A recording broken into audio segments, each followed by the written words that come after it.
GearWebsites.com is your source for firearms-based playing cards and books. We also have mugs, shirts, and posters with designs that we've made live. Of course, we have patches. Every Friday is Free Patch Friday. We appreciate your support. Thank you for shopping at GearWebsites.com. It's 11:59 at Radio Free America, and this is Uncle Sam with music and the truth until dawn. Right now, I got a few words for some of our brothers and sisters in the occupied zone. The chair is against the wall. The chair is against the wall. John has a long mustache. John has a long mustache. It's 12 o'clock, Americans, another day closer to victory. And for all of you out there on or behind the lines, this is your song.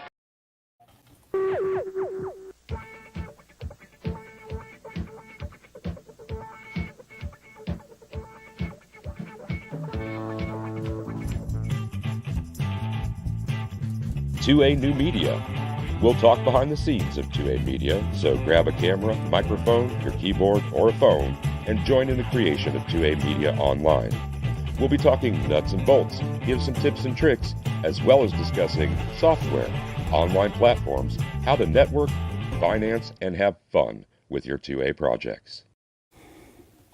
And welcome everybody to our Daily Gun Show. We come to you live every weeknight at midnight Eastern, and we talk about guns and other things. Each day of the week we have a different topic. On Mondays we talk about behind the scenes, and DJ just said there, all those kind of things that are involved with creating content or being an activist. So tonight we have a guest with us, Rob from TUSC, the Universal Settlement Coin. I'm sure we'll talk about that. Sure. As I was talking to Rob, what I'm trying to do with this show is offer people an opportunity, at least, to talk about stuff that isn't just introducing themselves or their projects. Like, unfortunately, most of us, we only ever get that opportunity when we're on other people's shows.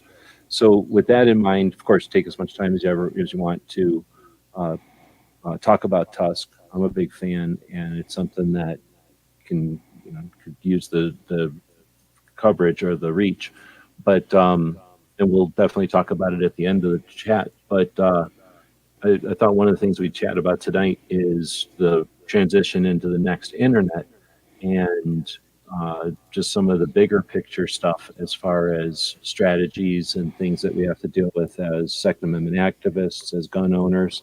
With all this stuff going on recently, the other side definitely wants us to react to the things that they're putting out there. I like to often look at what's important instead of just always what's urgent. So kind of with that preface, I'm going to just let you go for a bit here. Thanks for joining us, and welcome. What do we think about Internet 3.0 or whatever's next? Is that the right term, Internet 3.0? I think everybody's talking about that now. I guess, we should go back and forth because I'm not a lecturer. Only lecture my kids, and they really hate it. I'm going to tweet this. By the way, I'm tweeting this out right now, so people can watch. So should I be broadcasting on Twitter, or can I anymore? I think it's gone. I don't know. I don't know if you can. I don't know if the software has an automatic feed or not. You should be able to, I would think. Okay, because now Twitter, I know that you were an advocate of Twitter. You used it a lot. Now that it's had a resurgence or something, you probably can give us some insight on that too, if you don't mind.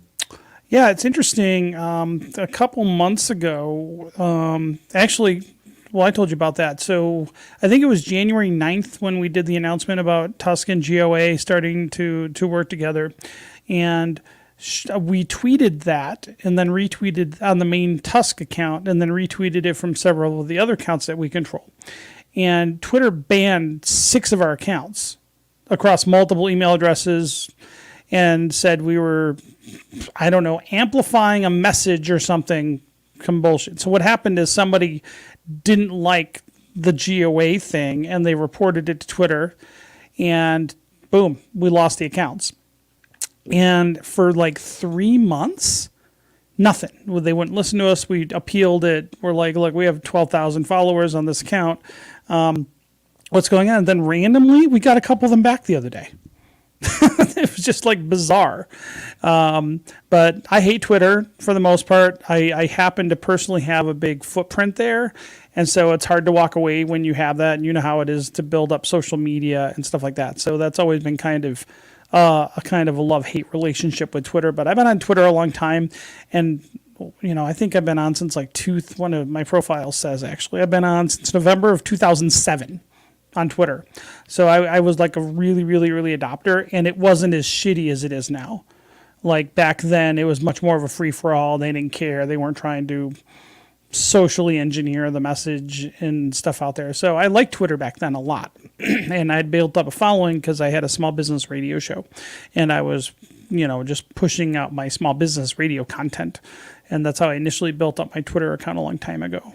Let's see, Web 3.0. So let's talk about what Web 3.0 is. Let's kind of define that. Maybe that's a good place to go. Yeah, it is. And again, I'm using at least the typical terminology is people suggesting we're in Web 2.0, and I'm assuming that means high-speed web instead of like the initial preliminary web, and then 3.0 is the next stage. Well, how I was taught is like Web 1.0 was like early e-commerce. Web 2.0 was the advent of social media, streaming content.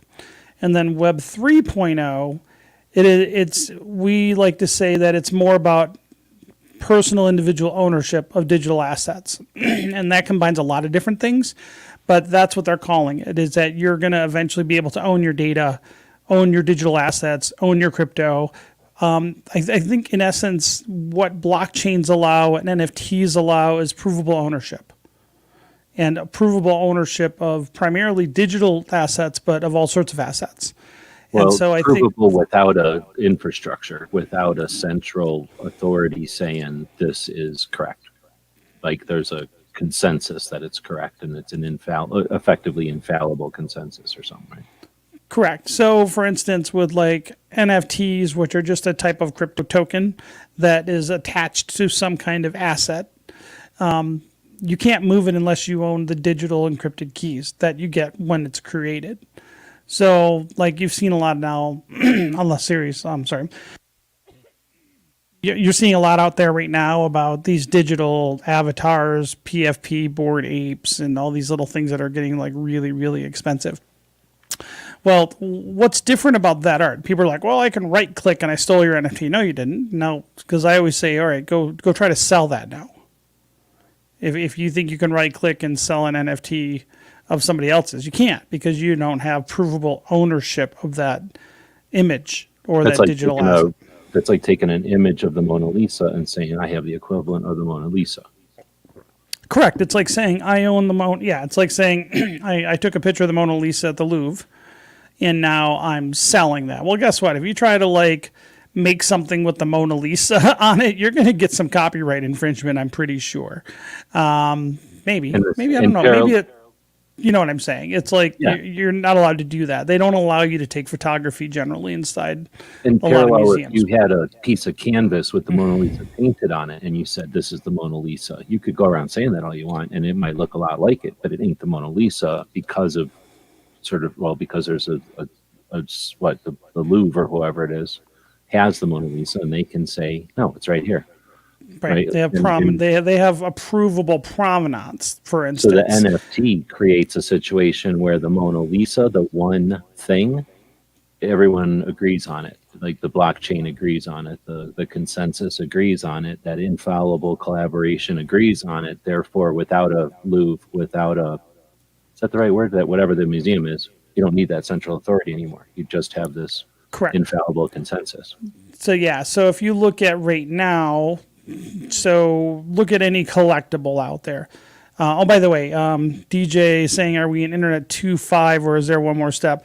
These are not hard definitions like 2.0, 3.0. It's more of a trendy. It's kind of like saying what Gen X is or Gen Y. There's mixed definitions on when those years start and stop for generations.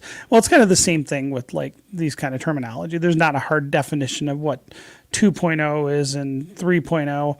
I think what you'll see is there's a lot of combinations, right? So OpenSea is an NFT marketplace. It's a lot. So it has both smart contract NFT functionality, which makes it 3.0, but it's a e-commerce site like eBay, but for digital assets. So that's 2.0. So you could make the argument that application is very much a combination. Maybe it's Web 2.5 because it has elements of both. or maybe it's 3.5. I'm not sure. I'm gonna go at it two different ways. So there's to try to explain it too. So you got your Web 1.0 could be when nerds are using it. Web 2.0 is when regular people are using it, and Web 3.0 is when it becomes an appliance and everyone just has it like cable or something that we just feel is not, more than a necessity, like an obligation of something, like it's just part of life. There's that way in the social side of it. But then there's technology 2.0 the technology side. I like to think of it, 'cause this is the part I have the most experience with. The original internet was on copper telephone lines, and literally every aspect of it was to get inexpensive phone calls between one side of the country and the other when there was long distance rates on copper phone lines. So the whole aspect of bits and packets and the way that we do the internet, the way that it was even invented, had to do with the physical constraints of those copper lines. Internet 2.0 is cell phones. And when you have cell phones, you don't have copper lines anymore. So why do you need the old ice skates or roller skates or chassis that you needed on the original internet? Internet 3.0 is when you don't need servers and infrastructures. Internet 3.0 is when it goes mesh and hash and blockchain, and it becomes another entity that lives on the organic internet and not on the wires or on the backbone of the telephone lines. I would say I think you're overlapping a couple concepts there. Oh, I totally am. I'm just saying the internet's evolving, and that's why it's hard to say internet 1.0 is this. Right. Depending how you look at it, it can be different things, but everything's evolving, and society and tech and our ways of doing business and everything is changing. Well, I would say some of what you're talking about is adoption life cycle, or just what stage of the life cycle is crypto in, right? So, Bitcoin started 10 years ago, and we're still very early in its life cycle. And I'm not some kind of like gypsy with a crystal ball, right? I don't predict the future, but I am pretty good at identifying trends. And how I do that is I just try to think about, when you see a technology that removes a lot of friction or streamlines or makes big things for a lot of people more efficient, that tends to get adopted. And you don't have to be like some kind of, seer or visionary in the future to understand where things are going to go, just because you understand the tech and what it can do and how powerful it is. And that's why I think we're very early in crypto. And yeah, the crypto is full of scammers. It's full of bullshit. It's full of hype right now. But the technology underpinning blockchains and cryptocurrencies is so revolutionary that it's going to change absolutely how we do everything when it comes to owning things, raising capital, when it comes to things like escrow, chain of custody. We go a little bit on provenance, on collectibles. It impacts and streamlines so many different big things that affect and impact everybody for the most part, that I believe these technologies will absolutely be adopted in the future because of that, just because it cuts out so much friction and makes things so much more efficient. But like anytime there's a gold rush or a land rush, you see a lot of hype, scams, failures, bubbles kind of happen. And the bigger the land rush or the gold rush, the bigger those scams and hypes and bubbles and things that pop and scammers tend to be, because those are the people that, so it's funny, you have visionaries on one side, like these entrepreneurs that are kind of seeing what this stuff can do, but then scammers also tend to flock toward where the hype is. Because people get emotional when there's a lot of hype and thrills and they don't make good decisions, and scammers know that and take advantage of it. And you saw that in, 1999, 2000, 2001 with the dot-com bubble, right? Same thing happened. It happened with traveler's checks. It happened with credit cards. When people only know of credit cards, somebody can walk up to you and say, hey, I'm selling you a credit card. Here it is. Somebody can call you on the phone and go, hey, I'm selling you a credit card, until it becomes common enough knowledge that you go, oh, wait a minute, I have to initiate this. I need to go to the bank or whatever. There's an opportunity for people to deceive. Correct. But that's where people who are ultra conservative, people that want you to invest in gold, for example, or that want you to invest in their investment insurance situation, or whatever their medium of of making money is, they're not going to want you to go into something that isn't their realm of making money. So, right. So if you go into somebody who's a retirement investor and they're used to doing, I don't know, I don't know the different things, but if they're not one of those people that owns gold and you say, should I own gold? They're going to give you 1,000 reasons why you don't want to own gold. Now you go over somebody who deals with gold and you ask them, should I own gold? They're going to give you just as many reasons why you would want to own gold, right?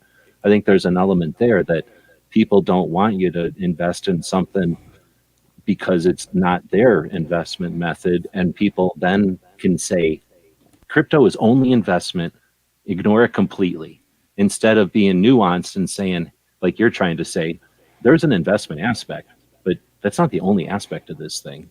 And just don't go over there if you don't want to invest $1 million. Like, here's the easiest way not to get scammed for $1 million. Don't invest $1 million over there. Exactly. And I think it's like anything else, right? What does they say, that fate favors the bold or whatever it is, that kind of saying. And it's like anything else. If you're early into something, you are more likely to be vastly rewarded. You are also more likely to be taking on the most risks because you never know where it's going to end up, right? You could be wrong. Maybe maybe the trend you're trying to be early in, it isn't going to be what you think it is. It doesn't pan out the way you think it is. And people lose big. So the earlier you get in, you're taking on the most risk, but that's where the most reward is. And so it really just comes down to where you are in this risk cycle and where you see it possibly going and when you enter. So in the chat, DJ was saying, so what will maybe disappear, become rare in Web 3.0?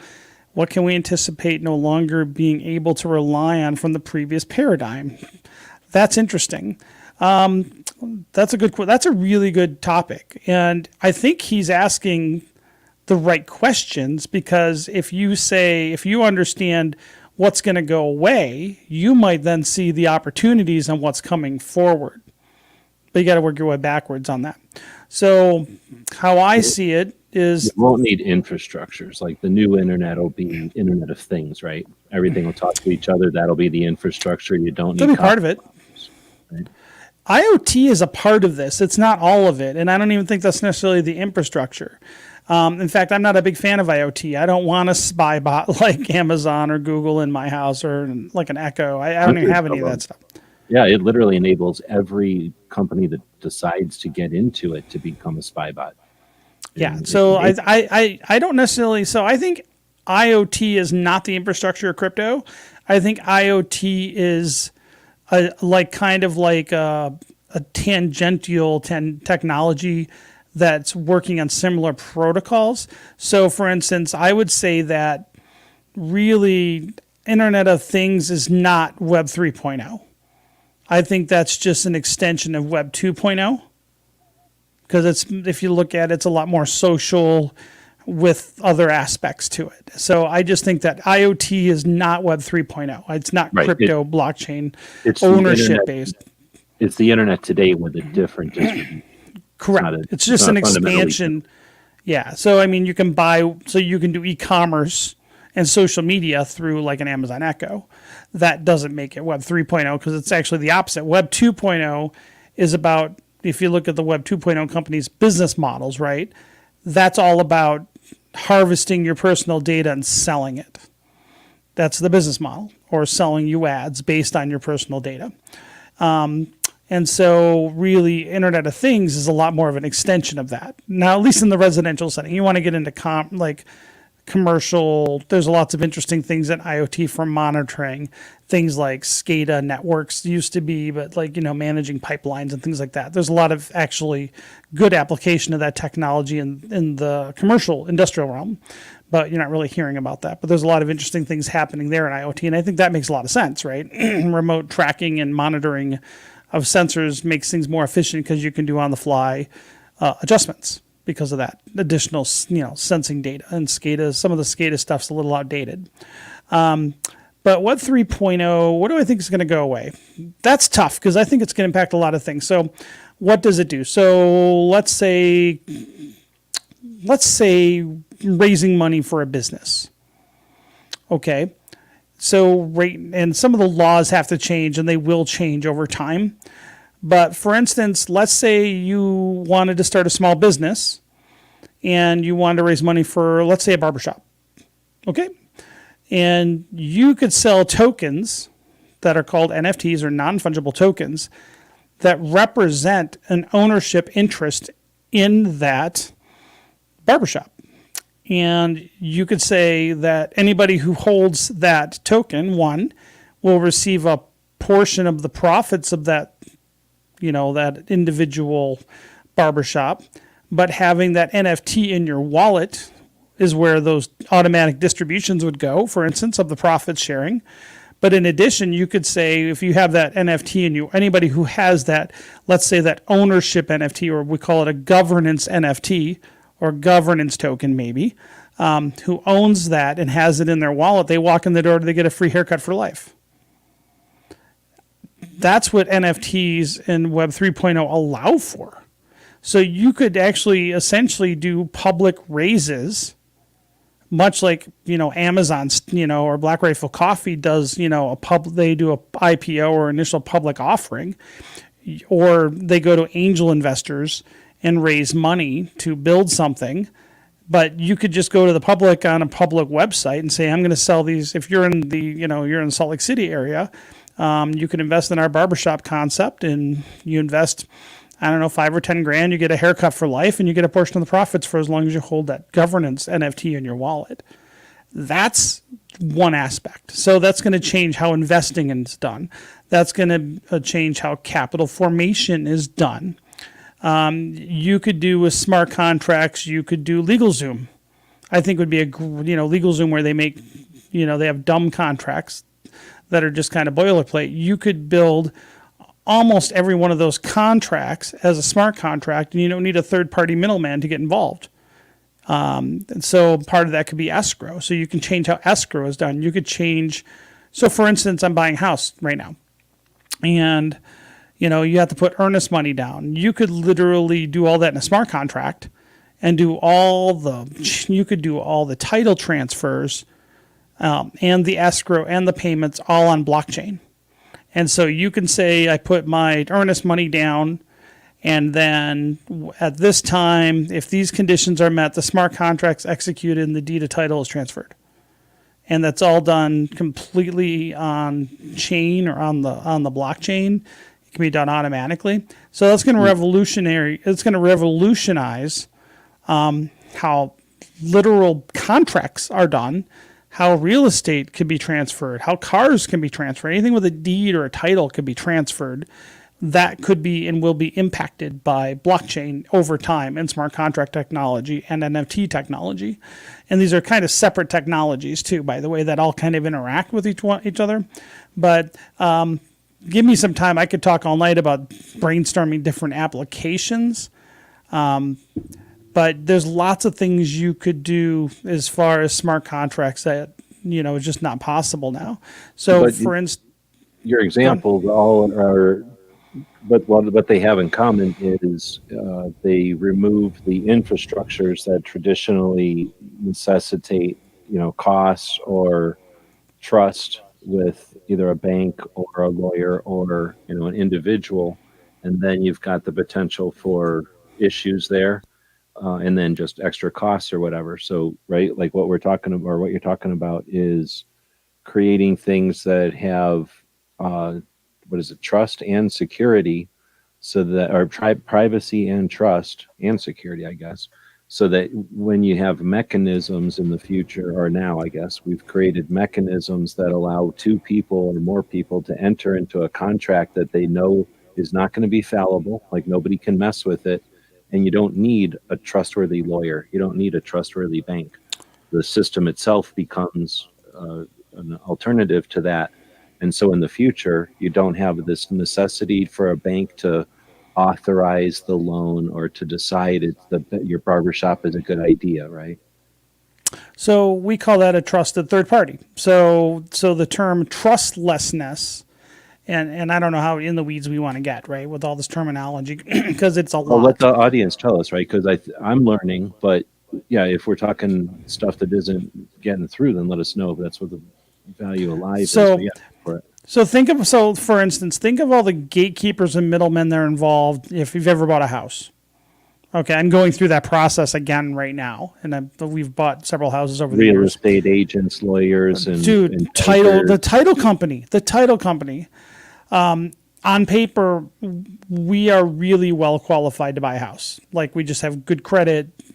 We have very documentable funds. We have savings. Like, we should be a shoo-in for any mortgage, right? But the amount of documentation that we have had to generate from paper, the ridiculously of it too, because of the Patriot Act and AML and KYC and all the stuff, all the federal regulations around mortgages, right? But most all that could go away.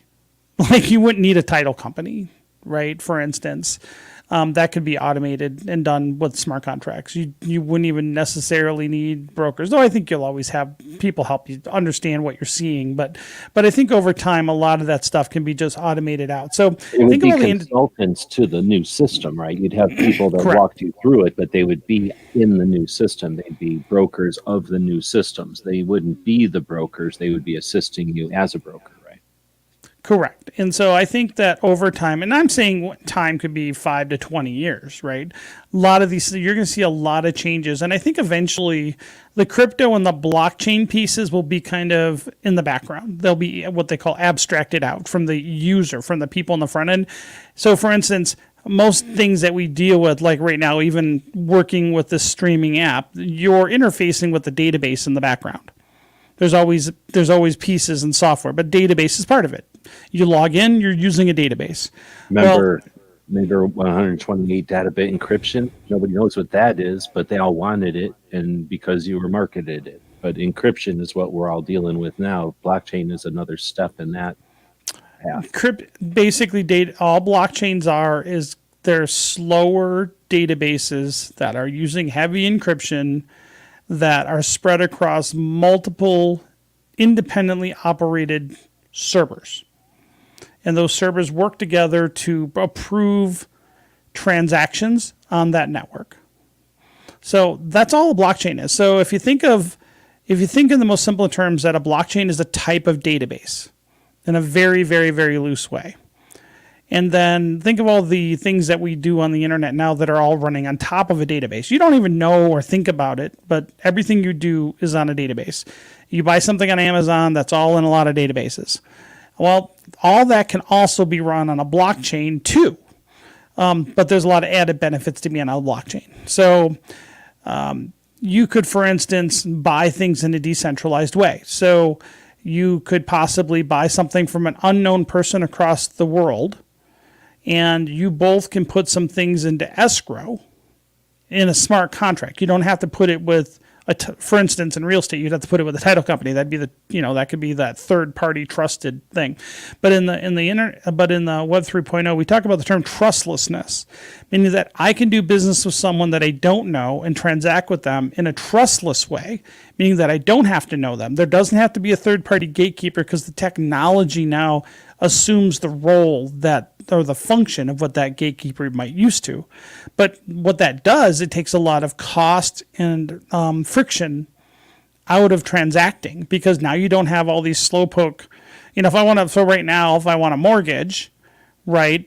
So for instance, you could build a blockchain based app that maybe you could just make an app, a lending app on a blockchain, and you could have a lot of people that say, hey, I want to make loans for mortgages, and I'll put in my crypto and I'll lock it in a smart contract, and then I will, for the rest of my life, let's just say I loan out $50,000, and then there's 10 other people that loan out $50,000, and we pool that together and we make a loan for someone who wants to buy a house that's $500,000. Now, that payment could be locked in a smart contract.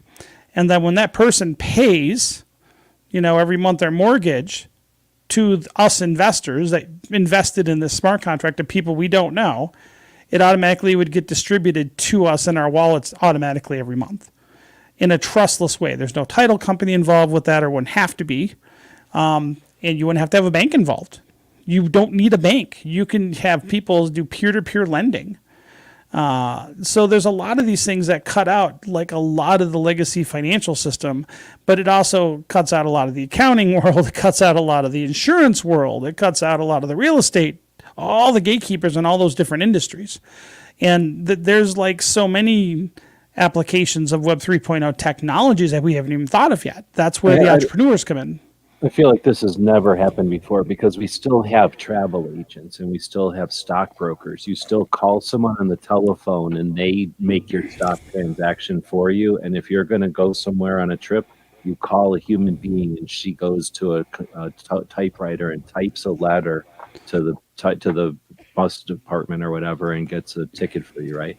Like we've gone through these transitions before where people were like, oh, there's no way I'm going to get my airline tickets on the internet. That's crazy. A telephone and a robot telling me my travel. And now people don't even realize there was such a thing as a travel agent, probably unless they watched a movie about it, right? Right. And there are still travel consultants that maybe you want to do a global tour. And maybe there's, what I'm saying is there are still travel agents. Yeah, YouTube channels that show you how to get the best travel tips or where to go, right? That's the equivalent of a travel agent in this new version of Internet 2.0.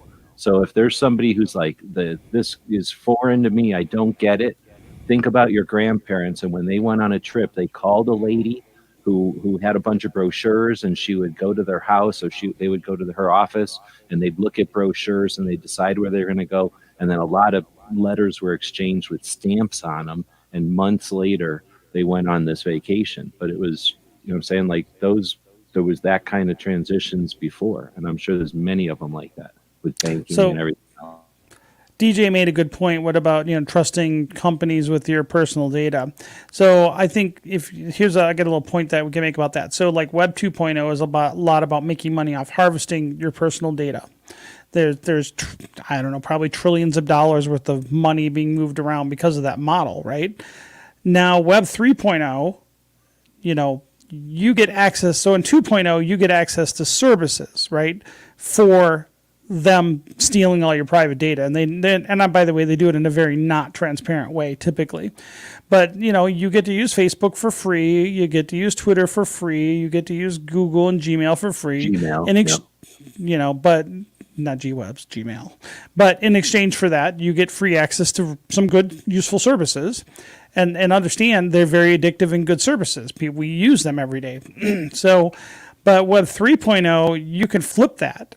And there's new startups and apps being built right now where you control, imagine that you own an NFT of your personal data. And that can encompass anything, right? It could be your personal preferences, buying habits, hobbies, age, location, all that kind of information.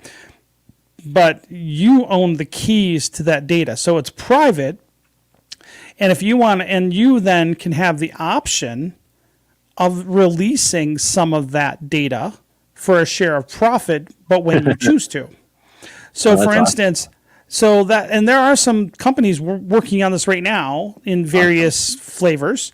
So the idea is you get to own your data and you can sell off your data any way you want. So I liken it a lot like selling your plasma, right, at a blood bank or something.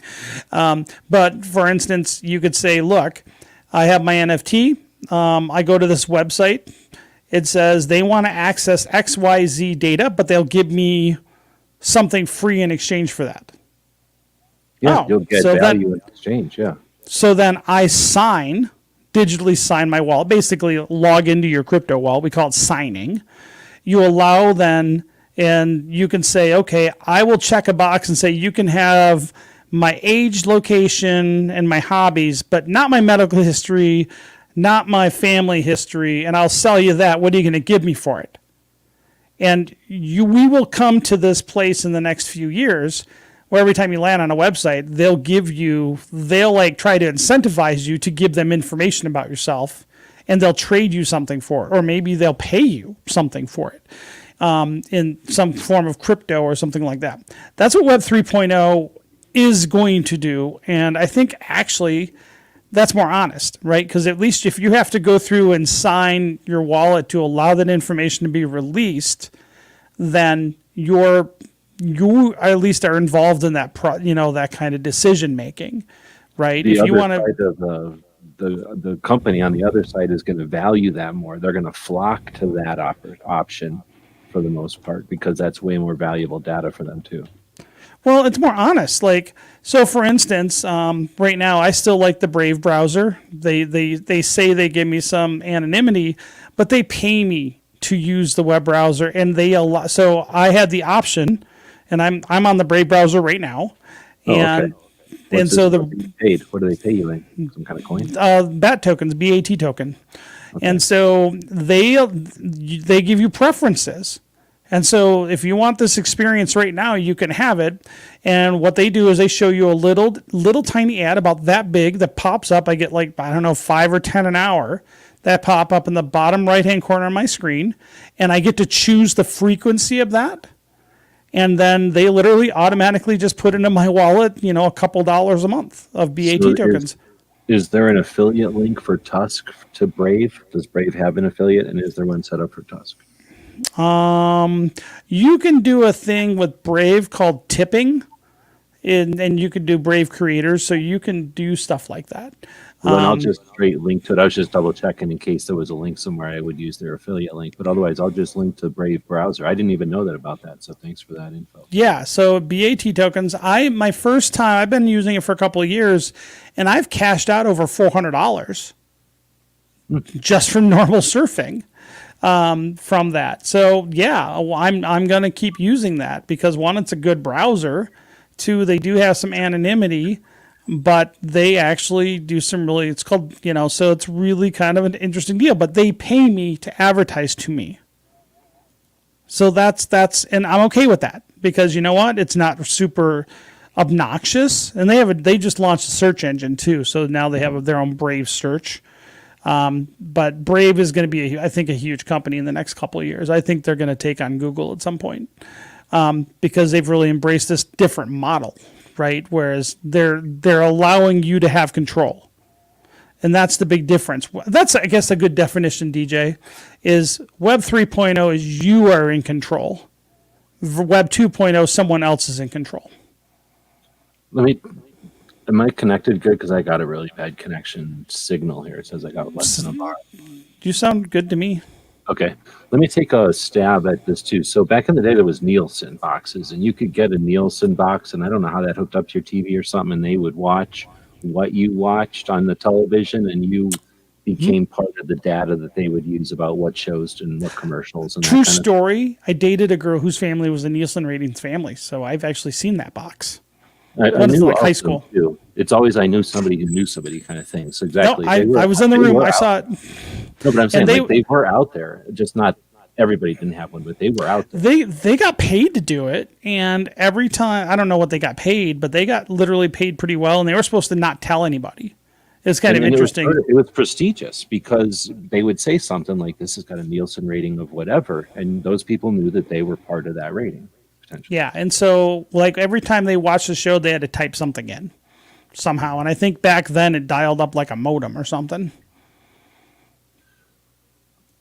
Yeah, actually, no. Well, actually, that'd be a whole other thing to talk about the tech of that. But but basically, I was going to try to do is just hit that on another angle. So I think most people know what Nielsen is. But then another thing back in that era is you might go into a store and they might say something like, "You're going to be closed caption television," and nobody gave a crap about it.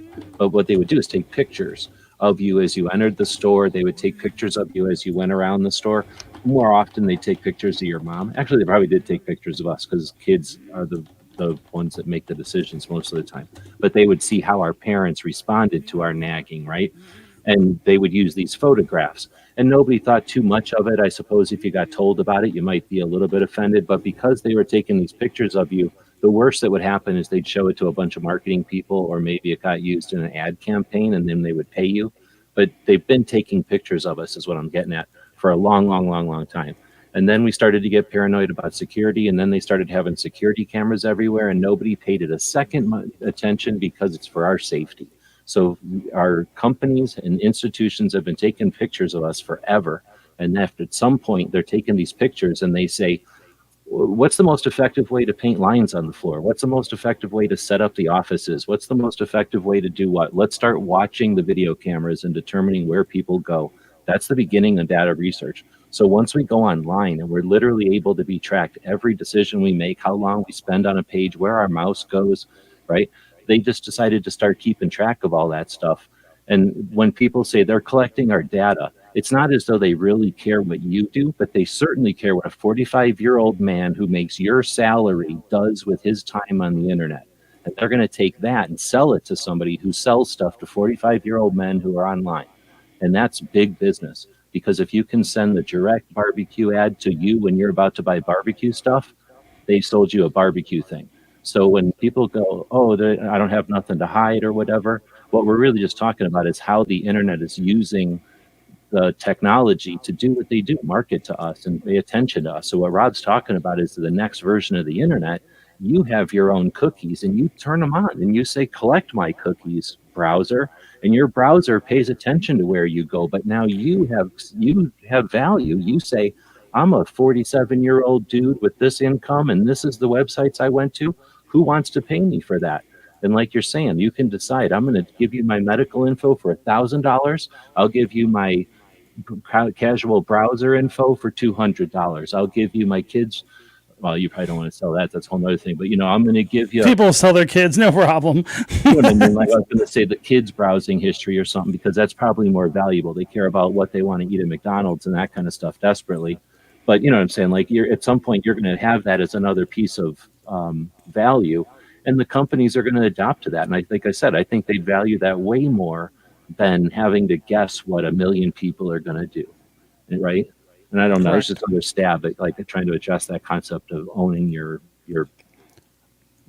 presence online. Now understand the two things you have that are different is you got the legacy system and you get the politics, right? The corporations that are very influential politically are definitely lobbying to protect what they have, the old system. And so you see, I think this is where the United States is going to be left behind when it comes to Web 3.0, because the laws are the preventative thing. They're not, they're not keeping up with the technology. And in fact, they're absolutely being, obstructed by the political scene here in the United States. So I think it's going to be very interesting to see how this technology rolls out. I don't think, I'm not confident that the United States will be a leader in it. I think you have a lot of talent here.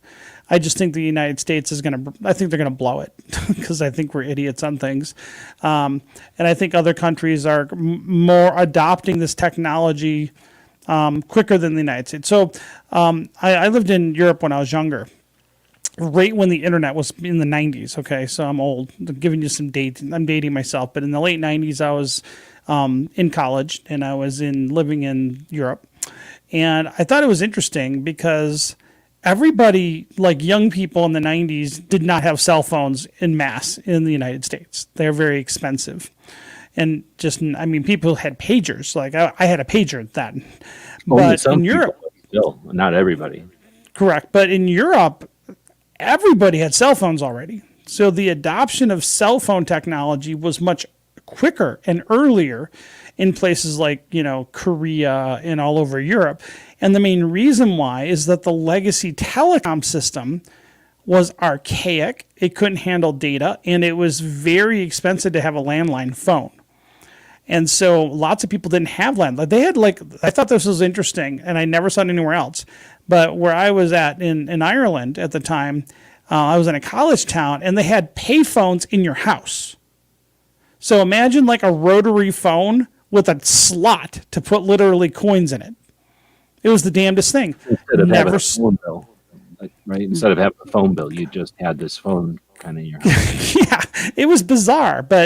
So because of that archaic infrastructure, the adoption of cell phones was actually, and in fact, high-speed internet too, and Wi-Fi became early. They were earlier adopters of cell phones than the United States was, because the United States had better infrastructure on we had the best telephone infrastructure in the world. The best landlines, the long one. It was a tradition of coming home and talking to your friends on the phone or blah, blah, blah. Like that was part of it was just part of our culture or whatever. And our landlines were just really good. And so because of that, and because of the political obstruction, it was very much like a cartel. It was not really it was a monopoly until they broke up the Bell system. But so what you saw this adoption of these better technologies sooner in more less developed places, because it was just easier to adopt than try to retrofit the landlines. It was cheaper, in other words, to put in cell phone towers and run new lines. And they went that direction. And I think we're going to see the same thing with crypto and all the things around Web 3.0 and crypto. And you're already seeing it. So El Salvador. What about the idea that Europe is just a bunch of whole countries instead of a bunch of states that have a federal government? They have a euro or whatever, but you know what I mean? Like they're kind of used to doing their own thing and adopting what their neighbors do begrudgingly, or doing whatever they do because they follow the leader. They got that dynamic that we don't. Yeah. I was thinking like with the technology, right? So like, all right, think about it this way. The United States has also let's just call it globally, the lock on the financial system of the world. The dollar is the reserve currency. Everything up until recently, everything was transacted, especially petrol, oil. Everything was transacted in dollars globally. The dollars were the global settlement currency. It mostly still is. So the U.S. has everything to gain by keeping the status quo and everything to lose by losing the dollar reserve currency status. And we also have all the best financial technology, fintech, to support that existing infrastructure. So you have all these gatekeepers, third parties, banks, and financial people, and the U.S. government all propped up on the dollar and the fintech that supports the dollar. They don't want to rock the boat because they have a good thing going. Here's the problem. There's lots of other countries that, well, they're kind of third world countries. Let's say El Salvador. So El Salvador was the first country to make Bitcoin legal tender. And they just had a conference like a month ago. And they had, I heard like dozens of other countries, mostly developing countries from Central, South America, Africa, and some Asian countries, all meet up to talk about adopting Bitcoin as legal tender because they don't like being under the thumb of the dollar. And so El Salvador was the first, and there's probably going to be many more that are considering adopting at the government level, at least Bitcoin, to be a legal tender. And the U.S. is fighting this tooth and nail. Basically, the U.S. is what it's looking like. Well, I'm assuming China also now. Like anybody with an established currency would want to fight it, right? This is what I think. I think there's going to be smaller countries that have nothing to lose and everything to gain by adopting Bitcoin as an option. I think you're going to see certain countries benefit from seeing the financial breaking of the United States, and so maybe they adopt Bitcoin just to hasten that along, but maybe they're not going to maintain that. A friend of your friend, enemy of your friend, or whatever kind of situation. We can get into politics, but what I say about the Russian invasion of Ukraine, Russia's already won because of the economic damage that they've done to the dollar, the fact that they are now getting off petrodollars and a big chunk of the world's countries are getting off the petrodollar, that's huge because strategically that hurts the United States the most. And then we'll see the ramifications of, that there's going to be global starvation in the next, 6 to 12 months. Yeah, reaction, in other words, the reaction to pull or sanction their fuel is actually going to have ramifications or whatever. The ruble has not been this strong since before the fall of the Soviet Empire. So understand what you're dealing with. We've propped up their economy. The value of their energy is stronger than ever. And strategically, long term, they've weakened the dollar. And so if you think about it, not right or wrong, or, Ukraine, good guys, Russia, bad guys, but if you look at what the implications are of a lot of people being more than willing to say F you to the American sanctions, which is what you've seen, especially big power players, the dollar's days are numbered. So the question is, if you're, the inflation should give you an indication. The money has been broken. They just printed too much for too long of the U.S. dollar. And so you have people that are trying to protect the dollar and its infrastructure, but a lot of people around the world, and a lot of us in this country too, see that the dollar's days are over, right? It's just a matter of when it's going to die. It's going to die. There's no way you can fix this. And so the question is, What if you how ugly printed does more it get? dollars? What if we just printed more dollars, though? Well, that's what they keep doing. That's what they're going to keep doing. And that's why it's going to keep getting worse, because this is how most nations fail. They die under the weight of their own debt and corruption. And that's what we're doing. But I think, 5 or 10 years ago, what's happened with Russia wouldn't have happened. Okay, like everybody would have been afraid to like thumb the nose at the U.S. or say, "Hey, we're not gonna participate in these sanctions," and now we're gonna accept rubles for gas and oil and not take dollars for that. And the fact that once we lose reserve currency, all the funny money that we printed isn't good anymore. The only reason people accept dollars is because they have to use dollars to buy gas and oil. And we threaten them, and we bribe politicians around the world too. That's what all that foreign aid is about. So if you understand globally long term, the dollar won't last, in my opinion. I don't have a timetable, right? I'm just saying I don't have timelines, but I understand how things work, and the dollars are going to die. Will probably happen at some point. That inflation could get so bad that they're going to have to like revalue or restructure the dollar, and they're probably going to create some Federal Reserve crypto dollar, and they're already talking about doing that. So it's probably going to happen because they can manipulate that, whereas they don't want to adopt Bitcoin because they can't manipulate Bitcoin the same way. And so they'll treat whatever Federal Reserve crypto digital dollar the same way they do regular dollars. They're just going to, but when they transition to that, they're going to probably revalue the dollar entirely and try to just, default against China or whatever and say, screw you guys. I think that's probably in the cards. I don't know when, though. Well, that gets definitely into stuff that I'm not, it's beyond my scope or whatever. I'm still trying to figure out the tech side of it so that I can understand the implications, so that I can see where strategically fits into things that I'm curious about and interested in, like Second Amendment advocacy and our gun industry, and then just the U.S. The country in general, and then individuals just being able to be up with the times and on the leading end of curves and stuff.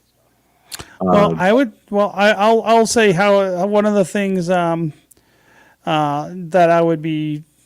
Well, if the dollar dies, I think there's going to be a lot of turmoil in the United States. And I think I would predict you're going to need guns if that happens. But I think even as the economy continues to dwindle with inflation, I think you're going to start seeing a lot of crime increase. The question is, how bad is it going to get in the next year or 18 months or 24 months? So the problem is we don't know. Right, we're at unknown territory right now. I mean, we're already kind of adapted to kind of the new high prices, but I think there's going to be some pretty serious consequences for what we're seeing out there. So I think having guns is going to be important in that case. Just even if crime goes up, I think crime going up is inevitable. I would think that I wouldn't be surprised if that we start seeing, again, I'm thinking 6, 12 months, 18 months out. I wouldn't be surprised you start seeing more truck jackings and stuff like that, where people start hijacking, I don't know, whole trucks of oil and gasoline and food. It wouldn't surprise me if you start seeing that, and I think you're going to see things get a little more.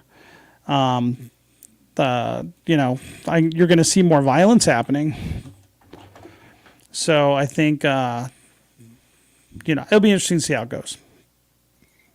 Well, I guess it depends on, how, I don't know. I don't think that's inevitable for sure. I mean, that's definitely a way it can go. But without getting into that, I was going to say, as far as the evolution into Web3 or whatever that we're calling, we're using that as a shorthand for this next step in tech, like say the industry and what's all this about? Did you give the link to somebody? Maybe. Oh, don't let them in. You don't want them in.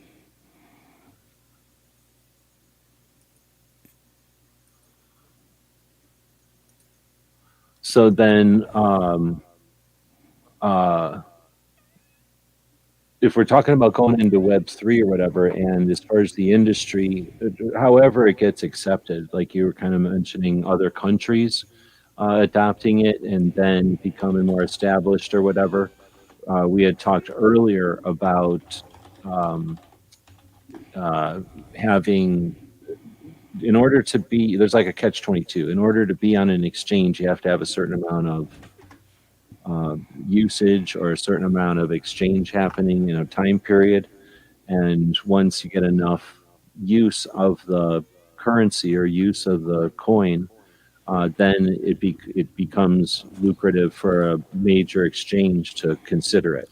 And like I say, there's different ways that it could eventually get to where you could go to the store and see TUSC as an option, just like PayPal or American Express or Visa or whatever.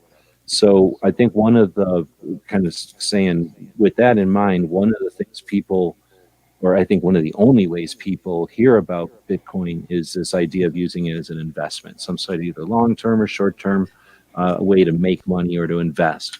So my quiz here today, or the poll here today for people that were live, was to ask, what would you put into crypto to buy or sell things? $20, $50, $100?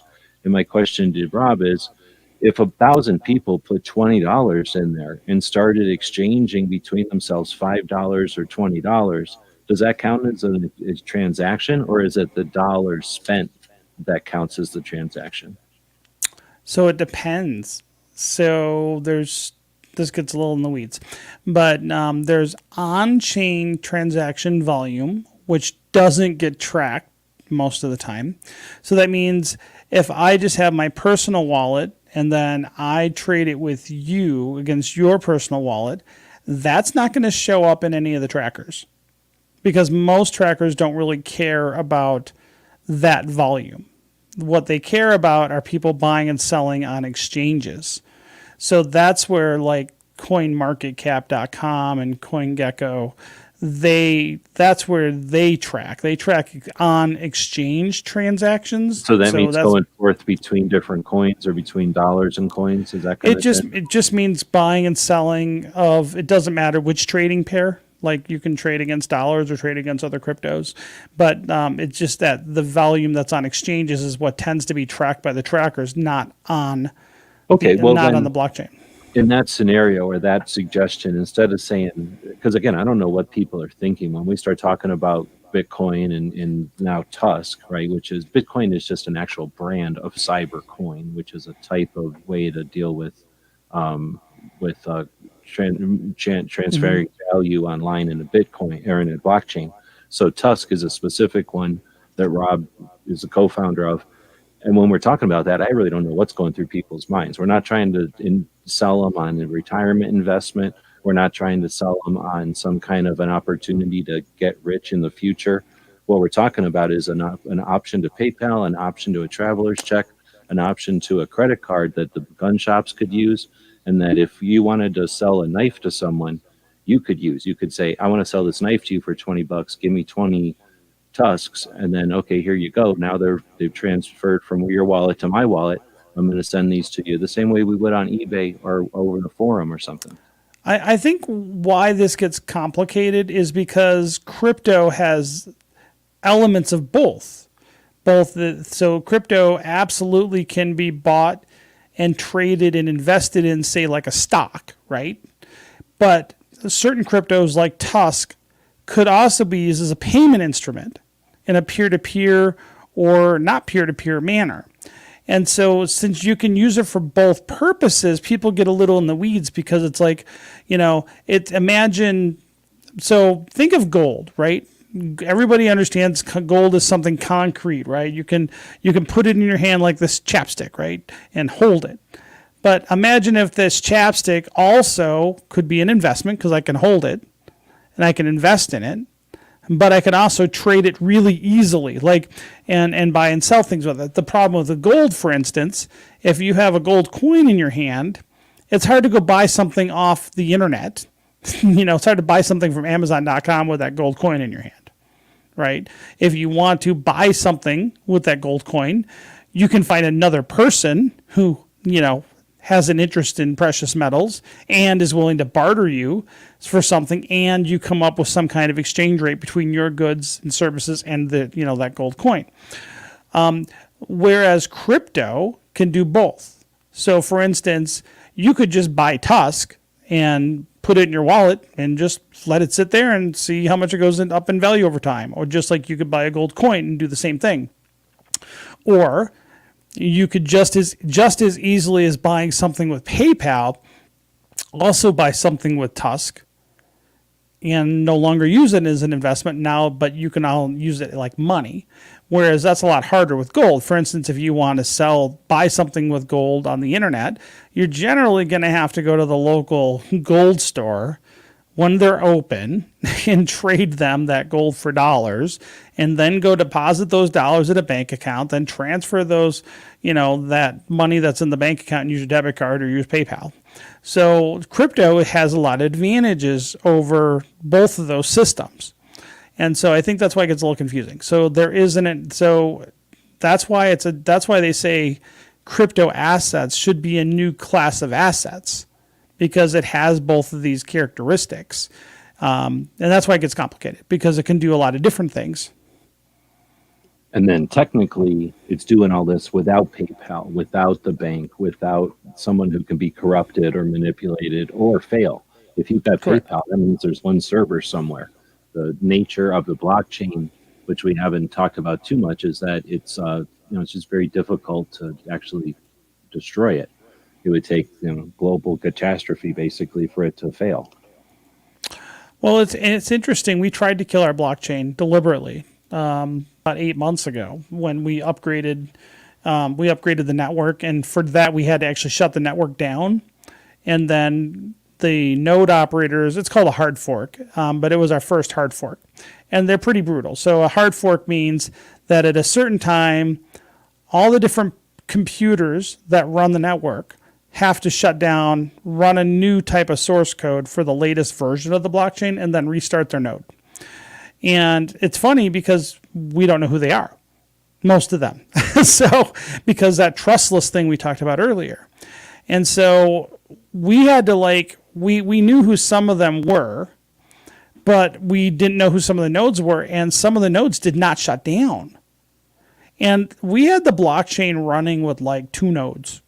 It was slow, but it's we're trying to kill it. We're asking people, shut down your nodes, upgrade to the newest node, the upgrade to the latest fork. And it was just funny because we couldn't kill it. We tried. It was really, really kind of funny because they're very robust networks, and most people wanted to upgrade, right? Because it had a lot of new features and stuff, and so if you have the difference between a database and a blockchain, right? And again, the one thing about the blockchains is that all the different servers are run by independent individual people, and we don't know who they are. We know that some of the servers are in foreign countries. They're all over the world. And anybody can set up and run a node on the network, right? That's what makes it very robust. There's a lot of redundancy because of that. Well, let me take a pause here, because since you're talking about that element of it, people ask sometimes, what creates value? Where's this value created? This whole system runs on these computers, and those people that put the effort in get paid, and that's where the value is created, correct? So it's both the infrastructure that makes it robust, and then it also is generating the value. Well, I would say in part. So how does anything get its value? So this is complicated. Where does value come from? So we like to think in terms of economics that all value is subjective, and it's subjective at the time of a transaction. So, for instance, let's say I always like to use the example of a guy who's in a desert island, and he's got a chest of gold but no fresh water. Someone shows up with a nice cold Coke or a nice cold glass of water. And he's dying of thirst. He'll probably value at that time that glass of water. He'll probably trade it for that chest of gold. So value is subjective based on the circumstances and the situation at the time of a transaction. We like to say all value is subjective. Even the value of gold is subjective. So I like to say that value is subjective, but it's influenced by usefulness. So, for instance, and I think scarcity enhances existing value. So you say, for instance, just because you have one of something doesn't make it makes it rare, but that doesn't necessarily make it valuable. So, for instance, if your kid makes a crayon on a piece of paper and you put it on the refrigerator, it's a one of one, right? There's only one of them in the world. It's rare, but probably no one's going to pay you for it, right? It's got like upside down. It's got a rabbit that's half giraffe or whatever. But I think when it comes to currency, making it liquid, meaning that there's lots of people to buy. So is it cheap to transact? Is there lots of people that accept it? Is it liquid? We call that liquidity. Does it have a lot of liquidity? So does it solve a problem, for instance? So crypto makes it easy to move money around the world very quickly with low transaction fees or no transaction fees in some cases. That's superior to existing systems like wire transfers, which are expensive and slow. So I think ultimately value comes from, I like to think that value comes from problem solving and efficiencies and things of that nature. But basically money is something that's useful. That's what value comes from something that's useful or solves a problem typically. And so crypto as money does solve a lot of problems. And now how we get it. So for instance, when we launched the project, 4+ years ago, we actually gave all the tokens away for free. And we gave it away via faucets. And at that time, it had no value. But very quickly and shortly after we launched it, people started trying to sell them on decentralized exchanges, and they got a value. People started buying them, but they're willing to pay money for them. And that value's translated over time. And I think our market cap right now is, if depending on where you're looking, is about, a couple $1 million for the whole value of the currency right now. So in a few years, we took something which, has a good potential to solve some interesting problems and with currency and blockchain, and it's worth millions of dollars now. And it's just kind of, the price is determined by the market, which is situational at the time. So it's interesting because I didn't understand a lot of this stuff before I got into crypto either. But it was actually pretty fascinating watching tokens go through price discovery once they get launched on the market, and what people perceive the value to be is it's just funny watching the markets, and sometimes they're rational and sometimes they're very irrational. Right on. So when we're talking the different aspects of using crypto or TUSC specifically, if let's say Woods out there wanted to sell me a book or something, or something, and was going to use TUSC, or we're going to use TUSC, we each have a wallet. He sends the TUSC over to me. I go, okay, thanks, I got it. I send it to him, or vice versa, or whatever. That kind of transaction you just explained is not necessarily the kind of transaction that the markets are using to determine if the TUSC is being used enough. They'd rather see people buy in and out of TUSC or purchase TUSC or something like that. So my question would be, if we got 1,000 people to buy $20 worth of TUSC, that would be 1,000 interactions. And if those 1,000 people ask somebody, hey, do you want to take cyber currency and see what it's like? Go create a wallet, and I'm going to give you $20. Would that generate the kind of activity that would be useful, or would that be a non-necessary type of activity? Oh, that'd be helpful. I mean, so like since yesterday, I'm looking at coinpaprika.com, and our market. So they're not reading the market cap correctly, but analysis type of view or something. Yeah, so let's see, Nomics is better, but we've had almost $150,000 in trades happen on several exchanges since yesterday.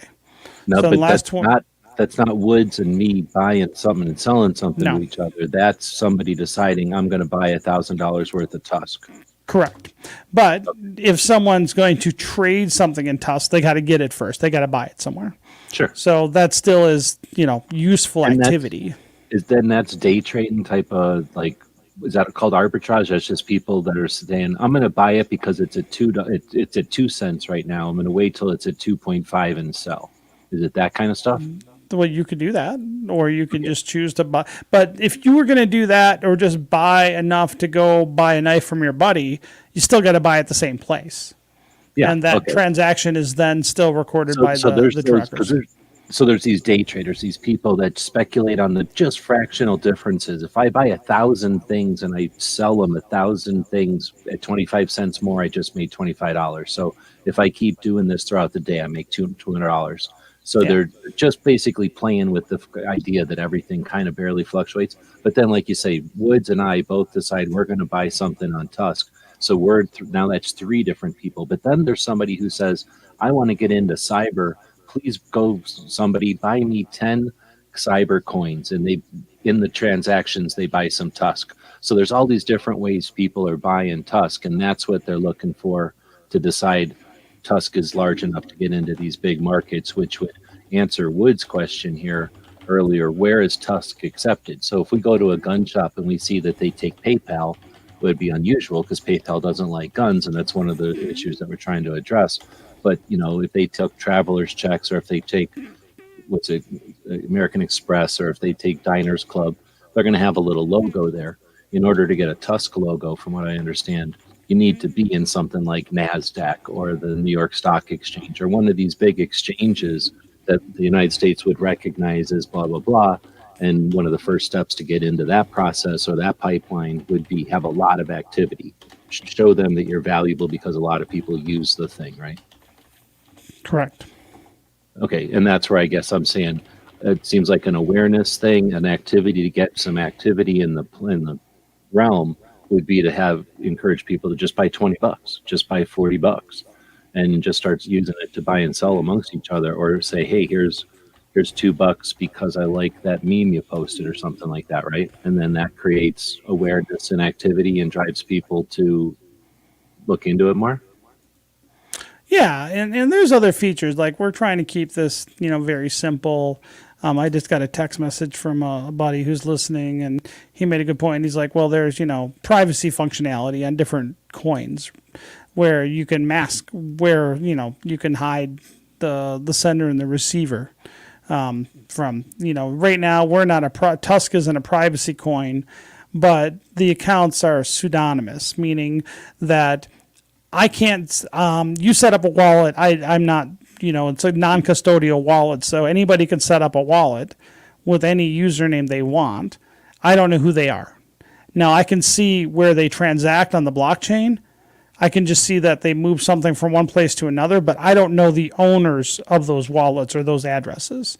And so that's pseudo-anonymous. Most blockchains are pseudo-anonymous. Some have more privacy functionality. And as TUSC grows and we have the resources, we're going to add more privacy functionalities to the protocol as we get more mature and we have more developers that can work on that kind of stuff. But that's something you don't have with other digital payment systems. So that would be advantage over PayPal. Right? Like if you're going to use something with PayPal, well, PayPal knows where it's going. And depending if, PayPal's settling with credit cards because they have that way to do, you can do that with PayPal too. You're interacting with multiple banks. And if you're buying something PayPal, they're sucking money out of your bank. And so there's a lot of people that know what's being bought and who's buying it and where they're buying it from. With crypto, that doesn't exist to the same level. So, again, it comes to that third, trustless third party. There is no trustless third party or trusted third party intermediary in the middle of this. If I want to send a transaction from you to me, it's not going to my server that I'm looking at, and now I'm in the middle of it and saying I approve this or not. There's no approval. Either it goes or it doesn't go. That's it. And it goes directly from your wallet to my wallet. It's not going through a bank. It's not going through a PayPal server. It's not going through something we're scrutinizing. I don't have the technology doesn't even exist on our blockchain for that to happen. I can't, for instance, shut an account down on the network. No one can. We don't have that power. It's not built into the protocol. So those, for instance, PayPal can shut you down anytime they want. They don't like what you're buying. They don't, we see that you're buying a whole lot of things at this gun store. We don't like guns anymore because they're not woke. We're going to shut your account down. And by the way, that happens a lot, especially with PayPal or any third-party payment option like Square or Cash App and all these different Stripes and things of the world. So with crypto, you have accounts that are, what will they say, censorship resistant, right? Us as a decentralized protocol, we're a community that agrees to work together on this, but there's no central company in the middle of TUSC that gets to pick and choose the winners and losers. We don't get to decide who is actually using the network. I can't stop you from transacting on the network if I wanted to. That's very different than other digital payment or online kind of payment systems, where they don't like the way you sneezed, yesterday. They can shut you down.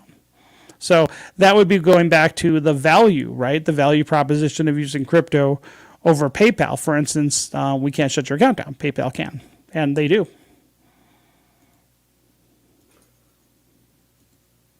So there's been some questions coming in as far as where TUSC is accepted. I kind of addressed that with, the idea of whatever I was talking about before with, the idea of having it get accepted into your different, whatever the pipelines are, so that it can get to that point where it's accepted at stores.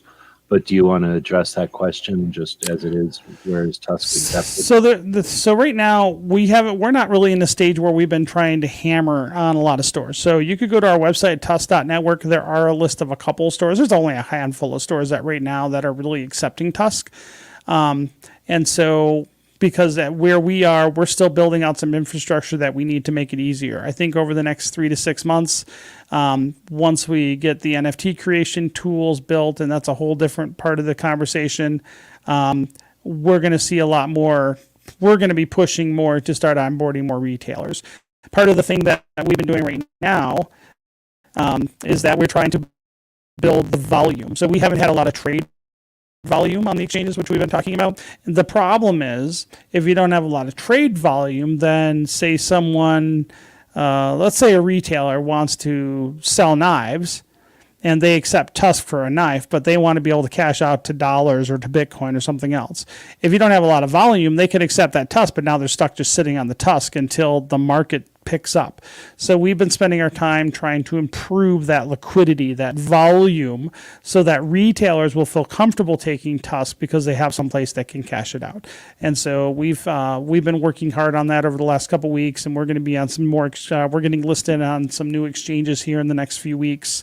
So we're working on it. We're still early. So I mean, we still have a lot of things that we need to get done and build. This is trying to change people's money and trying to launch something like this is much like trying to start a new religion or a new political party. I mean, it's that level of a kind of thing. It's hard, but it's working. We've been around over 4 years now. So we're starting to get the volume up to reasonable levels. And so now we have something that'll, probably build some confidence in more retailers to come on board. And then we're getting on more exchanges, which makes it easier for people to buy TUSC and make it easier for, say, retailers to sell TUSC if they've accepted it for payments. So part of that is just building out that infrastructure. And that's kind of this phase we're in right now. But there is a list on our website at TUSC.network, TUSC.network, and you can you could go to a couple exchanges there. I think the Bololex exchange is the best one right now, but you'd have to buy it with Bitcoin. So you got to get Bitcoin somewhere first. That's why it's kind of a pain. So we're going to be we're listing on a new exchange in 2 weeks that'll have a way that you can buy it with credit cards, because right now you can't buy it directly with a credit card yet. You'd have to get Bitcoin somewhere else like Coinbase or Gemini, and then transfer it to Bololex, buy the TUSC then with that Bitcoin, which is a pain in the butt. That's why I'm not even pushing for that right now. It just takes a little bit of time. Okay, so up until recently, so the answer to the question, another way would be, where did it go? Where is TUSC accepted? Pretty much the same place all cyber coins are accepted on the internet in various places that are in the realm, because cyber isn't, common yet. So Tusk being not the biggest of the cybers is, still like what Rob just said. I don't need to explain all that again. But as far as when it'll be available on stores, I understand the concept, but I'm following through. So I kind of mentioned there that I just got done doing my taxes, so it's just kind of narrow casting out there to woods. I've been struggling with taxes here for a while. So now that I'm done with it, I'll be able to spend more time on figuring out how to set it up at the Gear website store. So I don't know. He said after all that he's lost. I just was reiterating all that just to make that clear. Oh, So yes, the Gear website store will eventually take Tusk. I just need to sit down and figure out the steps because the store needs to basically have just the interface created or set up basically. But up until recently, you would go to Tusk, the website, you would create an account, and that's a wallet with Tusk. And then now that you have a place to put it, and then in order to get some, you'd have to figure out a way to put value in to get some coins and then get some Tusk. Since there's not a way to just add a credit card to the Tusk website at this point, so you would click on buy, and then it would take you to a couple of different exchanges. This first one, up until just recently, you would go there with a credit card and buy Bitcoin and just trade the Bitcoin for Tusk, put the Tusk in your wallet, and now you had Tusk. so And then I'll tell you. So I'll tell you what happened. Do you want to hear a story? So, Bololex is actually a Russian exchange, and they had a way that you could buy crypto with a credit card. And thank you, sanctions, because the company that acted as the credit card intermediary with them pulled the plug. So that just happened a couple weeks ago. So we just lost that, which sucks. so there is a story there. Okay. So then that's what you're talking about now. You just need to get to that state. But effectively, that's the steps is you need to at some point get a coin that you can trade for Tusk or wait until there's a way to Buy directly. buy it from the website or whatever. Yeah, we're already. We're talking about if someone is new to cyber completely. So if someone has a coin of some sort, they can go to their exchange and find out if it has Tusk because there's more than one exchange that has it, or go to Bolex or whatever it's called, BoloX. How's it called? Bololex. Yep. Bololex, and the exchange is still there. So you could go there with some other type of coin and trade it for Tusk and have Tusk and exchange Tusk all you wanted, right? Correct. Okay. And that would be just as useful for the concept of getting Tusk in that to have more exchange, right?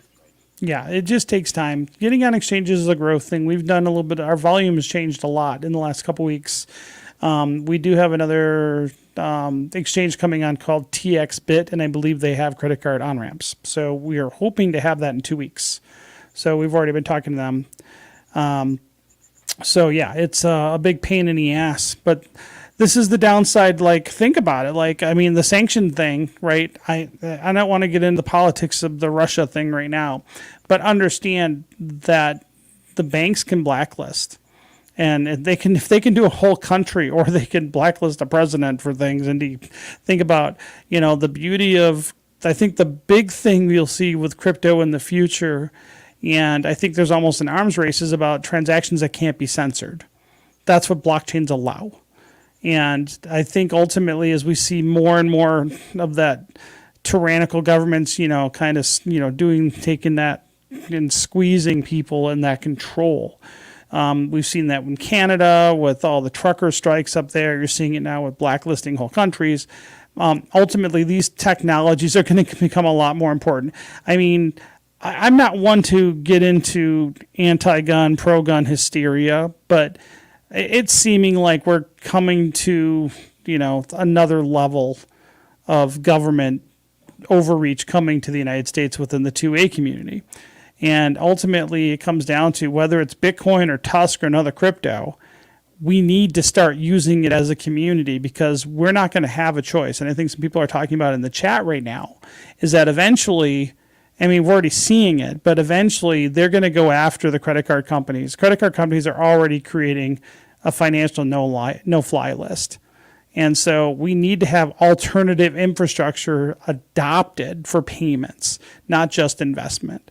And so, and it's hard. I mean, trying to get this off the ground's been a labor of love for years now, and we're still working on it, and we're still excited about it.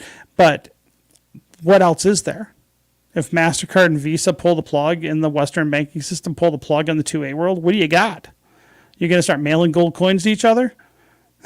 Right? I mean, that's what we're talking about. And so eventually we're going to have to use these technologies, and eventually some, crypto will be used for payments on a regular basis. I'm hoping it will be ours because we're out there focusing on this fight. But there's going to be a time that, especially gun owners and other industries, we're going to be wearing scarlet letters and we're going to be canceled, and they're going to do it by cutting us off from the financial sector. I just noticed that you put in here, call me tomorrow. Are you saying you do? I know I've had John here for like 90 minutes now. Do you got to take off? No, I'm just saying he can call me tomorrow if he has a question. I'll try to walk him through some things. Just give him my number. You have my number. Just give it to him. Okay, gotcha. I don't want to suggest. I don't agree. I mean, I don't think there's any eventualities, but what I think I definitely agree with you in the aspect that we'd be better off to have cyber, to be strong with cyber, to be aware and useful, because just as capitalists, it's difficult to mess with us when we have alternatives. So in order to keep the credit card companies in line as our service, as a customer of ours, instead of us being under their thumb, having mastery of cyber would be to our advantage. So if someone is looking at cyber like, oh, I don't care about it, I think it's worthless. Well, just as a ace in the hole, a card to have in your hand, master it. And you don't need to necessarily invest 100% and set your whole business up to depend on cyber, but you can certainly incorporate it. I don't think you have any investment in traveler's checks or coins, but you take coins. If somebody said I'm going to give you $5 million in quarters, you're still going to take them, right? So that's all I'm getting at, is I don't think we need to, we understand it's a tool, just like a lot of things, and we can master it and have it as an item in our toolbox. Well, understand, like, if you buy like TUSC on exchange, I'm not getting that money. That's whoever's decided to sell their TUSC. That's who you're buying it from. I don't have any of my own TUSC for sale at all. So it's not like, we're selling coins or something like that. That's not the case at all. The coins that are on the exchanges for sale are individuals that own TUSC and they want to sell. So I just think that, I want to see more usage of the coin for its intended purpose. And, the only reason I like to see the volume increasing is because that instills confidence in retailers. But really, I want to see more on-chain peer-to-peer transactions where, G-Web's selling Clover Tech or trading patches with him or what have you. I want to see more of that because that's more important to me. Exactly. And that's where I'd like to throw in this concept of my poll here. So I asked, what would you put into crypto just to buy and sell? I should have said just to buy and sell things as opposed to investing. That's what I was thinking, but I only put in here, how much would you put into crypto to buy and sell things? $20, $50, or $100? Because I'm thinking a regular person in 2020 doesn't have a ton of money to just slap around. But I have $20. That's what I'm planning on putting in there. $50 is some people's $20, and $100 I could see if you really wanted to buy something of value, or maybe be able to do more than one transaction as a test. So with that concept, I've kind of described it already. If we encouraged 1,000 people to get some TUSC one way or the other, what would be an ideal amount? Or is there an ideal amount? Would it be something as low as $20? Or Woods had asked earlier, how do I get $500? I mean, I don't have $500. That's out of my realm. But would you even need a bunch of people at the $500 level? It sounds like we just need people. Or is there some sweet spot? I don't think there's a need, right? I think, or a set number. It's about getting people using it. And so that's like saying, if you're PayPal, what's the right number of transactions on a daily basis? I mean, ideally at some point, millions, right? That's what you want. That's real adoption. But, I mean, at this point, you start one foot in front of the other. You're going to eat an elephant one bite at a time. So, but again, we've worked really hard to make TUSC not look like an investment, which is counterintuitive, right? Because there's this term in crypto called HODL, right? Where people buy it as an investment and they just let it sit in their wallet. And I've always said, I want people to spendle. Like I kind of coined the term spendle.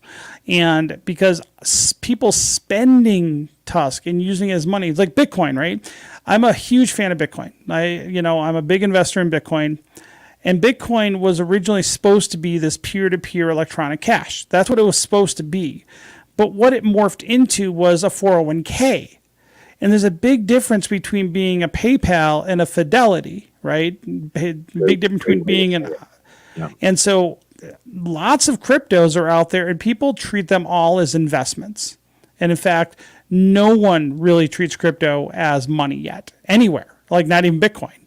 And so to me, that's still the untapped market, but that's the real potential to me, focusing on TUSC and trying to build it as an actual tool, an actual settlement instrument as cash is actually a lot harder. If we wanted to just spin it up and say, hey, you'll go to the moon and you'll make billions of dollars. I mean, I understand how to market things that way, right? I'm pretty good at marketing, but that's not, and that would be easier. By the way, trying to tell people you're going to go make them $1 million if they invest $50, lots of people want to believe that. And that's an easy sell. And you could sell a lot of coins that way. But that's also kind of illegal. It's kind of disingenuous and not what we're trying to do. Okay, there's plenty of projects out there that are doing that. Some might make you money, most won't. Some might. But with TUSC, we're actually kind of give a shit. We kind of really see that the 2A community is running out of financial options. And we think that in the future, it's going to be a little more Orwellian over time. And that we're trying to build this infrastructure now. Like we're very early. Like if I wanted to, we couldn't compete with MasterCard right now, right? We have a lot of things we need to build yet. We're very, very early, but we're not quitting. We're not giving up. And this is harder. This is the harder way. This is the harder fork in the road to take. But this is the only road to take if we're trying to create a real solution and create a technological tool for liberty, rather than just making a 401k. And it's going to be tough for people to separate this, I think. But, what's his face made PayPal. And yes, he made a fortune, but he made PayPal, and that drastically changed the internet. That gave people that ability to use credit cards on the internet with trust. And all that did, and that was the catalyst that allowed all the businesses to trust doing business online, and which created business online. Before that, it was, you had to be a techie and you had to have some faith that your stuff wasn't going to, anyway. So PayPal was a pivotal thing. This is that same kind of concept when you're talking about the idea of using cyber and TUSC specifically as a exchange of value in our community. Well, how do we start, right? And so one of the things that you and I have talked a little bit about this, and I think we're getting really close, by the way, is that I would love to see like influencers make patches into NFTs on TUSC and start trading them or buying and selling them. Now, like digital, basically, think of them as digital patches. But if you say an NFT could be a digital patch, think of it like that, or like a digital merit badge.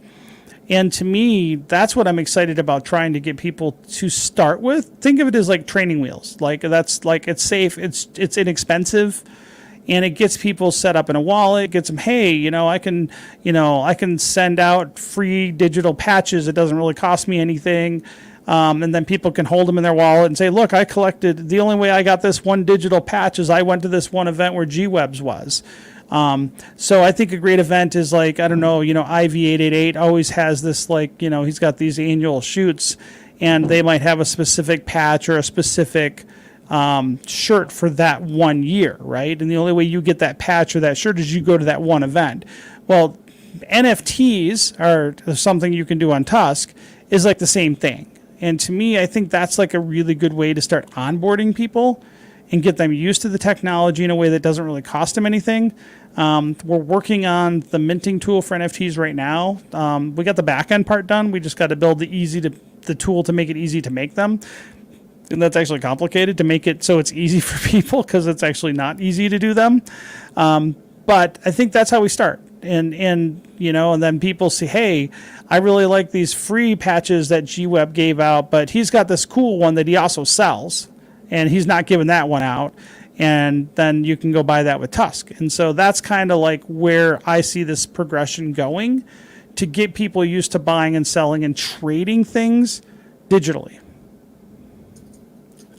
Doing interactions that are digital, letting the blockchain or letting this like system have the interaction instead of PayPal or YouTube or whatever the system is that you're using to have the conversation in. I'm going to say, I don't know, I was trying to go off on a tangent there, but as far as the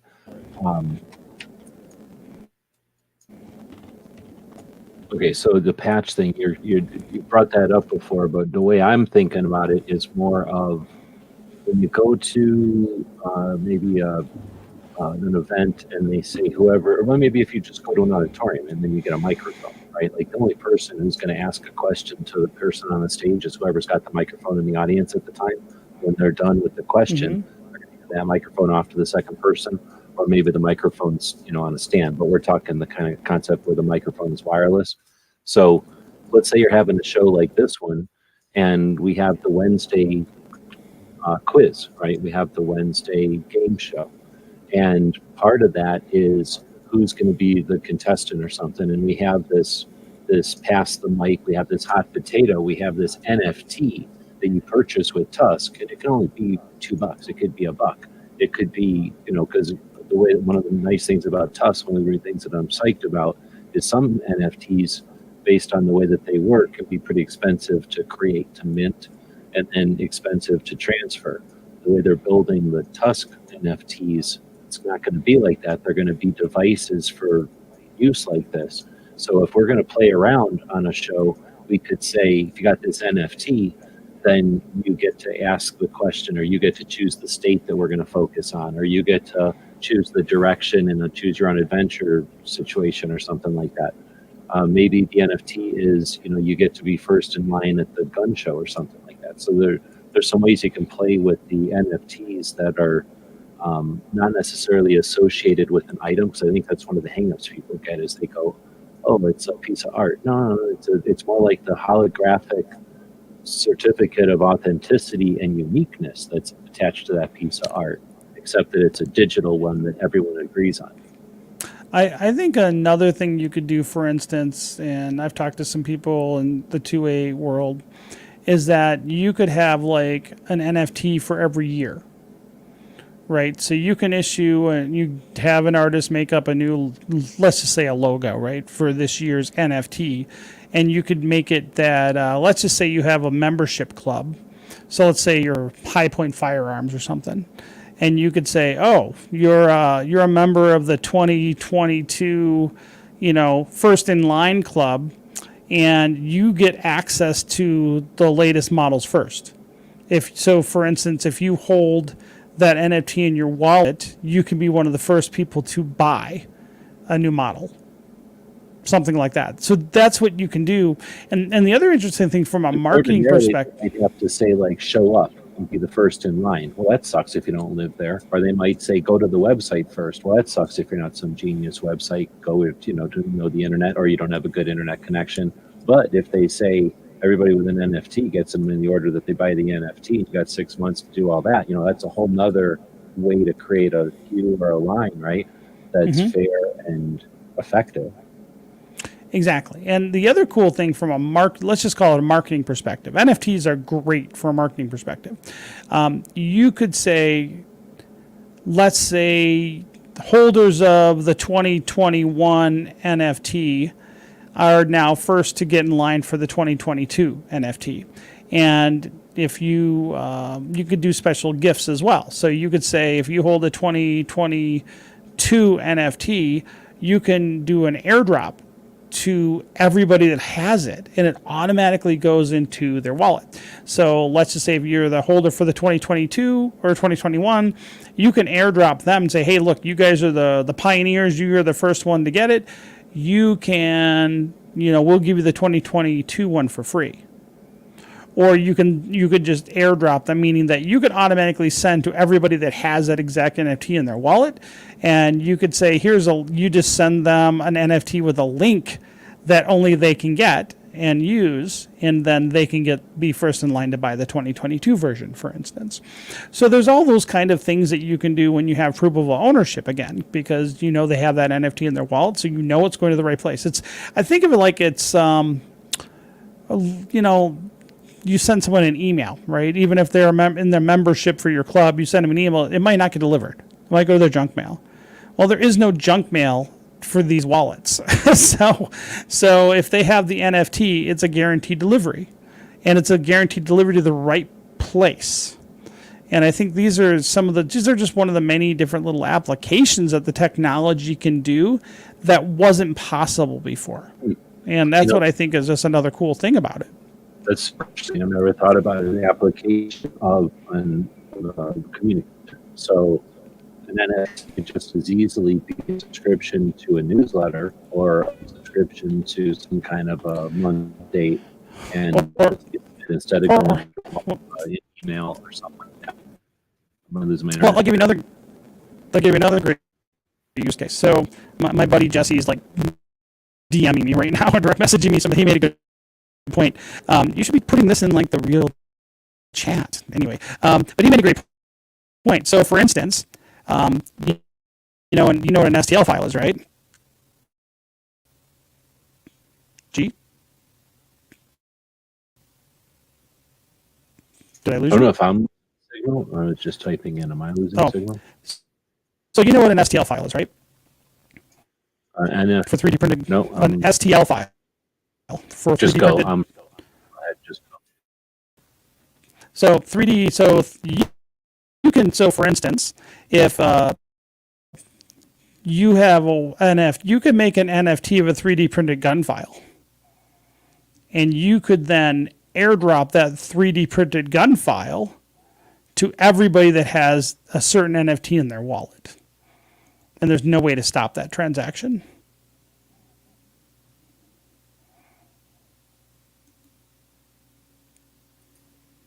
Yep, basically, I'm back. It's basically the same thing I was thinking with the news.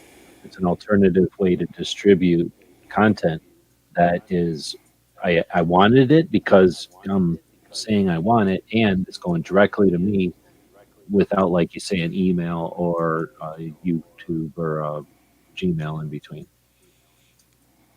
Yeah, basically. And so that's why it's like some people say you can't stop the signal because of blockchain, and it's true. And these things I think are going to become much more important in the future. And even though we in the 2A world, we're still kind of like a redheaded stepchild and everybody's kind of treating us like a punching bag right now on the media right now, I think there's going to be a point in time with our censorship happy government and culture that we're going to need to probably start sending news out via blockchain and NFTs and things of that nature because they can't be shut down. And it's just another way to spread information, not only that has provable ownership, but is done in a way that can't be easily shut down by people that may not like that message or that information.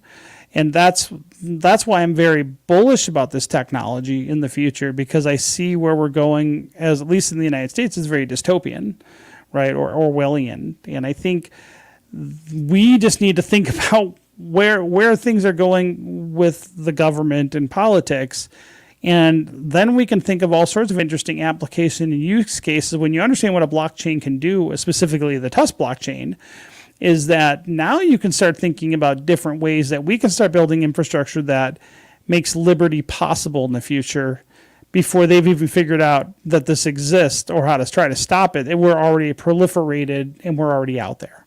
And that's what I mean by we need to build that infrastructure now. No, I'm glad you said that because you got right to where I was about to go. Because I'm trying to say that I don't disagree with you necessarily. I just don't think that's a foregone conclusion. And I suspect, and I was about to say that the creation of what you're going towards, like the result of what you're creating, I guess is the way to say it, is the it's the Second Amendment. It's the same as the Second Amendment. It's basically the ultimate First Amendment. It's your right to speech. It's your right to press. It's your right to assemble, all in the internet. So it's given because it exists. The government can't be as tyrannical as you would not want it to be. You know what I mean? I think that because you have alternative ways that people can communicate that can't be disrupted, which is what one of the aspects we're talking about that can result to this or will result to this, it's very difficult to shut down the message, right? Like you just said, you can't shut down the signal. Once the signal can't be shut down, then we just have to master actually understanding how to send signals to each other and not be deceived or messed up or misunderstand. But we're starting from a place where we have a lot of experience. So anyway, I think that we've got the potential to resist or see the tyranny being difficult, if nothing else, when there's modes of communication and stuff that can't be shut down or that they can't be tracked. They can't even know who's talking, let alone shut them down. Yeah, and one of the things that I'm always trying to look ahead, and as this thing grows, and I think it's going to, because people seem to be waking up at least enough. Not enough of the people, but enough people are understanding of the technology is important. And regardless if we agree on how apocalyptic things are going to go in the U.S., because I'm probably a little more doomer than you are, I'm a little more black pilled, but what I would say is this. I do believe that we're going to have to increase privacy functionality over time through our protocol. But I also am looking ahead at how we can develop mesh networks around TUSC that don't require the internet to run the blockchain. And I'm also interested in looking at small scale satellite launches. Again, we'd have to grow a lot, but I'm always being optimistic and say, okay, where would we be in 2 or 3 years from now? So, because we kind of have this built-in worker pool, so every time new TUSC is created, a small portion of that is siphoned into a fund, a pool that can be voted on by the community. So, if people put in proposals, some of that could be used for infrastructure like that. So it just depends on how big the blockchain is at that point. So if TUSC became the whole market cap for TUSC became billions of dollars, there would be literally hundreds of millions of dollars in that worker pool that could be used to literally put up satellites in orbit. And so I'm trying to think ahead. Like I always try to plan for success and failure. So one of my success ideas is that looking at that kind of stuff long term, we're going to need that because they are fucking the internet up, and we're going to need to have the ability to use blockchains without the internet. And there are ways to do that technologically, and a lot of it already is off the shelf. It's just literally pulling it together and spreading it. But we are thinking about that because we're trying to be forward thinking with this. Like, it's one thing if you're trying to build like a website, right? What's your time horizon? Maybe you'll run the t-shirt website for a year or two and then get bored and do something else. But when you're trying to build a new form of money and information sharing, like a protocol like TUSC, you got to think about 50 years into the future. Now, a lot will happen in that time, but you got to think in those types of horizons. Like, what types of things will you need to respond to the existing environment out there, the existing economy, the existing political structures that will be in place in 50 years. And so, even though I won't be around then, probably, those are the things that I'm thinking about for my kids and your kids, and what they're going to need to be more likely to be free in the future in a very much more technological world than we live in now. As you were saying that, I was thinking that, let's say, I don't know if this is useful for people or not, but, because we're kind of getting into theoretical stuff of what the blockchain can do. And I can't imagine that's helping anybody who's struggling with, with some of the jargon we're using or whatever. and I apologize for that. But I do thank people for sticking with and listening to this stuff because we're stronger when we understand the technology that's out there. Um, I guess I was going to say that. Dang, what was I going to say? I was going to say that the. I got to think for a second. So Well, the well, STL could be 30 round mag. That's just a comment.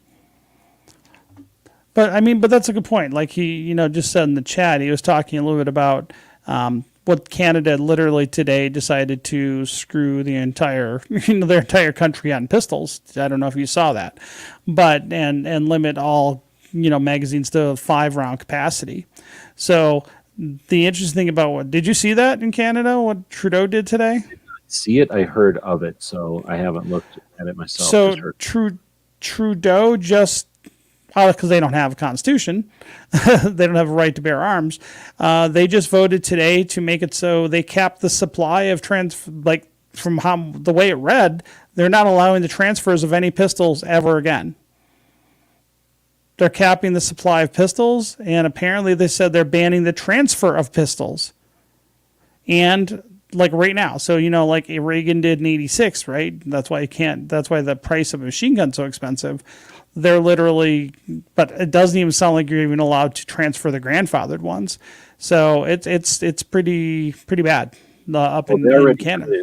They already like were screwed. Like the ones you owned, and so now they're saying you can't even get new permits or buy new ones. It sounds like. Yeah, and then they're capping the capacity of any magazines, and that's on top of an assault weapon ban. And that's definitely the kind of craziness that can happen when you've got all the political parties enough votes or whatever to just decide and decide and act. Well, I mean, you go into like the current system, you never hear the Democrats talk about doing a constitutional amendment to get rid of the Second Amendment, because amending the Constitution, they will lose that. They will not get that passed. Then not enough states will support that process. So that's why they're trying to nickel and dime and try to take a little bit here, a little bite here and there legislatively, and then it just have to go back to the Supreme Court. And the thing is, they have more funding to do it than let's just say the gun rights lobby, right? There's just not the same level of money moving into that side of the aisle.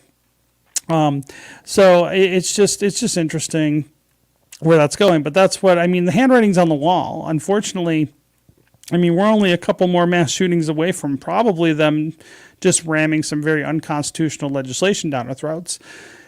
And I'm not sure how that's going to play out. That's why I'm a little more black-pilled. But to me, on that one, like you say, you've got more insight as to the tech side and the financial side, but on the I don't agree on that side. But go ahead.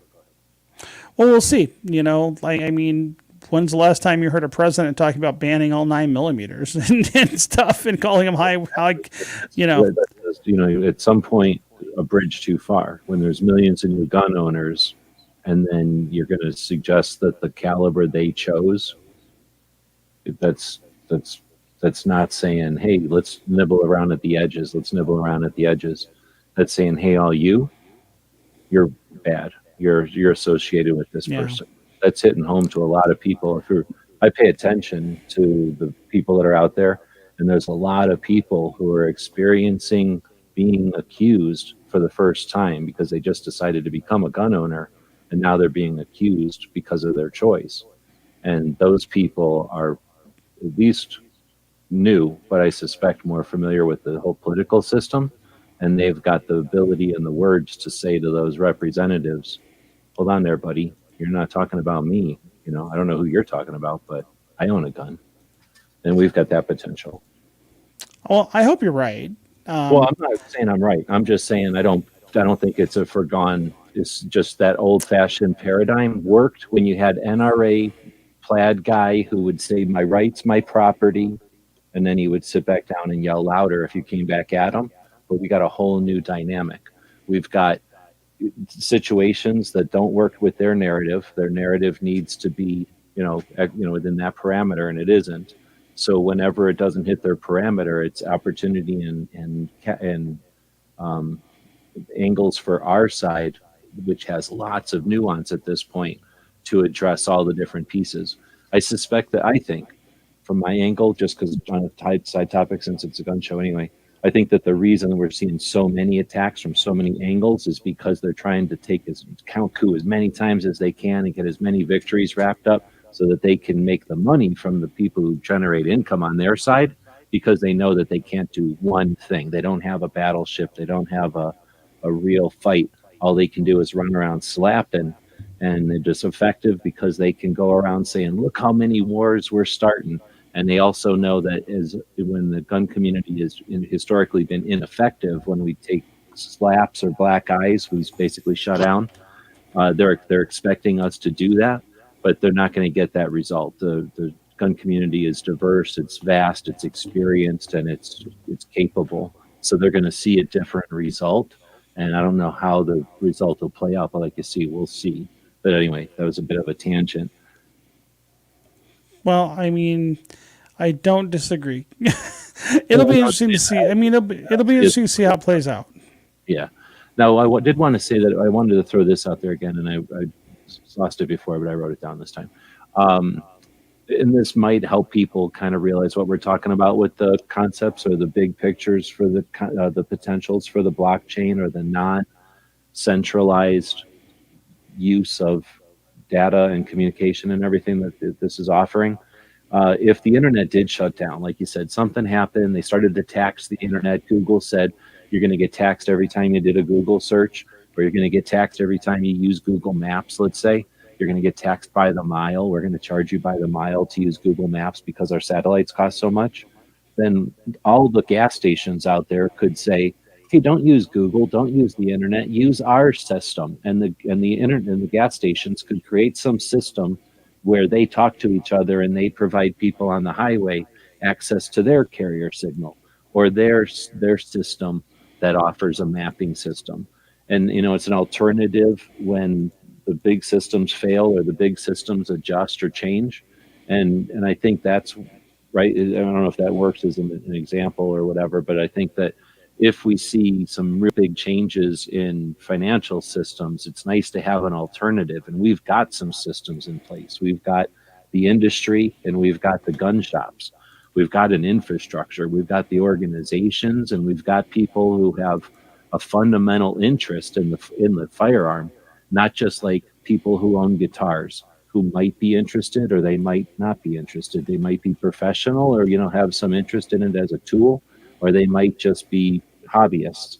It's not like people who own motorcycles or cooking utensils. These are people that own property because of what it represents, right? And they have investment in that core belief of, we have a right as an individual to our sovereignty. And it's, we've got that kind of carrier signal in addition to the infrastructure available to us. And why not use TUSC as a what am I trying to say on that? A signal on that, like as another way to have our own PayPal over that infrastructure. Well, I hope so.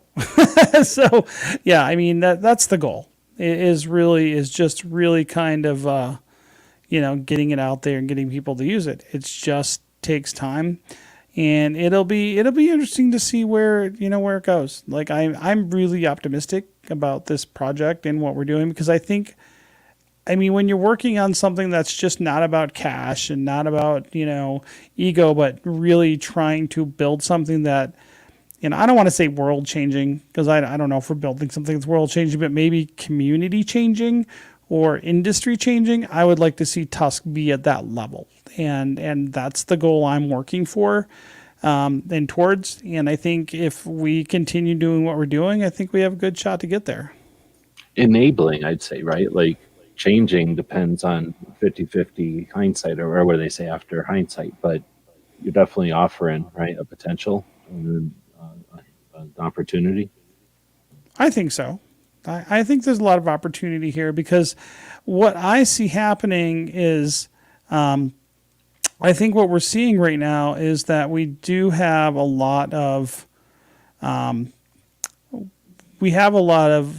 let's say, attacks coming specifically to this industry, right? It's not like a static situation. This is a situation that is actively changing and actively getting worse. Oh, for And sure.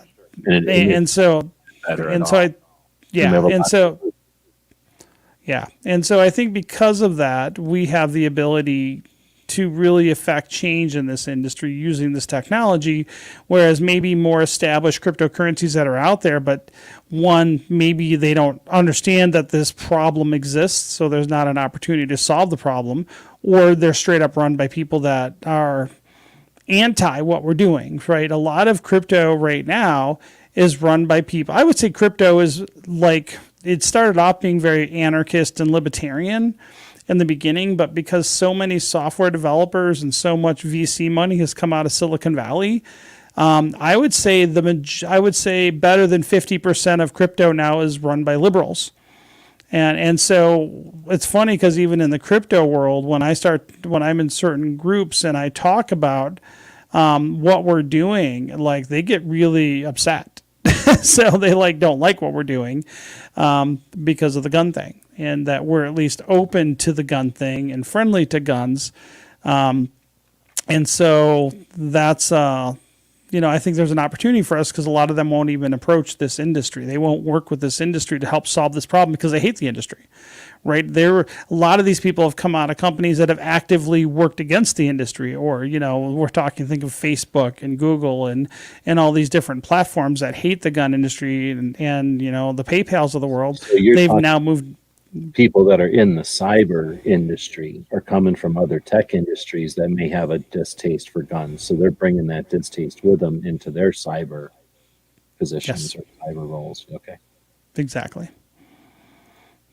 So that's so to me, that it just makes it like there's even fewer people that are into crypto that are into guns that are willing to try to work this way with the industry. So I think it's us. If it's not us, it's nobody else is coming to save us. We got to save ourselves as an industry.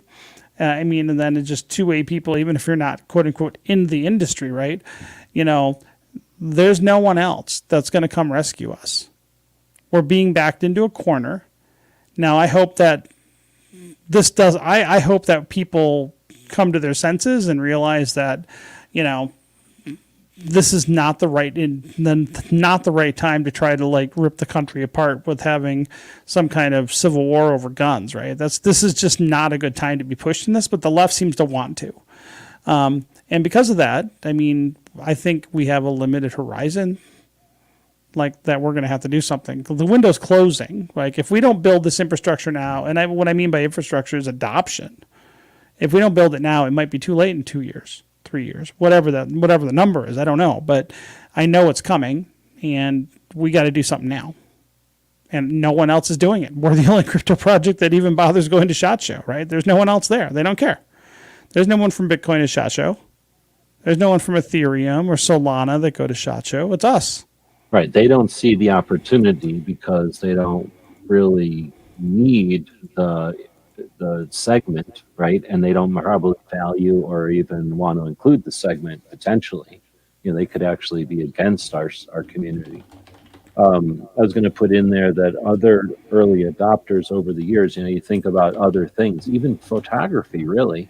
But, the VHS, the home video, people talk about theoretically VHS and beta, but a lot of people that are listening to this probably weren't even alive when that whole thing existed.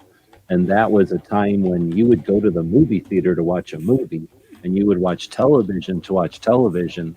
But all of a sudden, you could buy a giant cassette recorder for your TV and record video. You could record a TV show, and then right? You could watch that TV show over and over whenever you wanted to, because this was before cable even had movies or anything like that.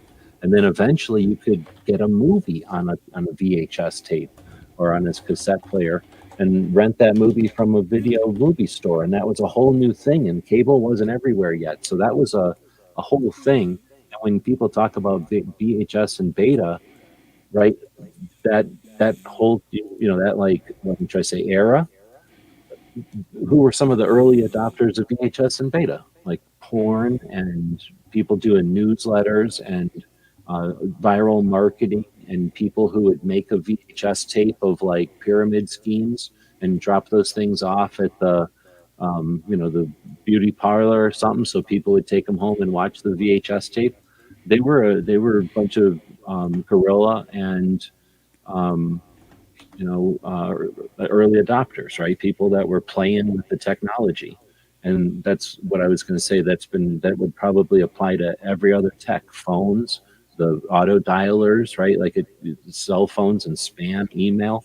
So there's going to be some negative, but it's also those early adopters that establish the protocols and the abilities of the platforms or the mediums. So there's got to be some element there of to help people realize that if we're not paying attention to this, if we're just disregarding it, then before long, everybody just takes PayPal, right? Before long, everybody just takes credit cards online. Before long, everybody's going to just take crypto. But like Rob's talking, it's going to be crypto company, big market Disney crypto, and they're going to hate guns and they're going to have some agendas or whatever, but they're going to be established and everybody's just going to be like, oh yeah, we've always liked crypto. But the opportunity that you're talking about is this time when it's not established and it's not Disney crypto or it's not Amazon crypto or it's not US government crypto. And people have the ability to get in here and get familiar with it while it's still happening, right? It's still developing. Right.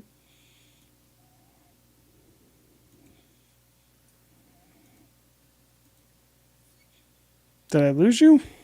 No, I'm just reading now the text over here.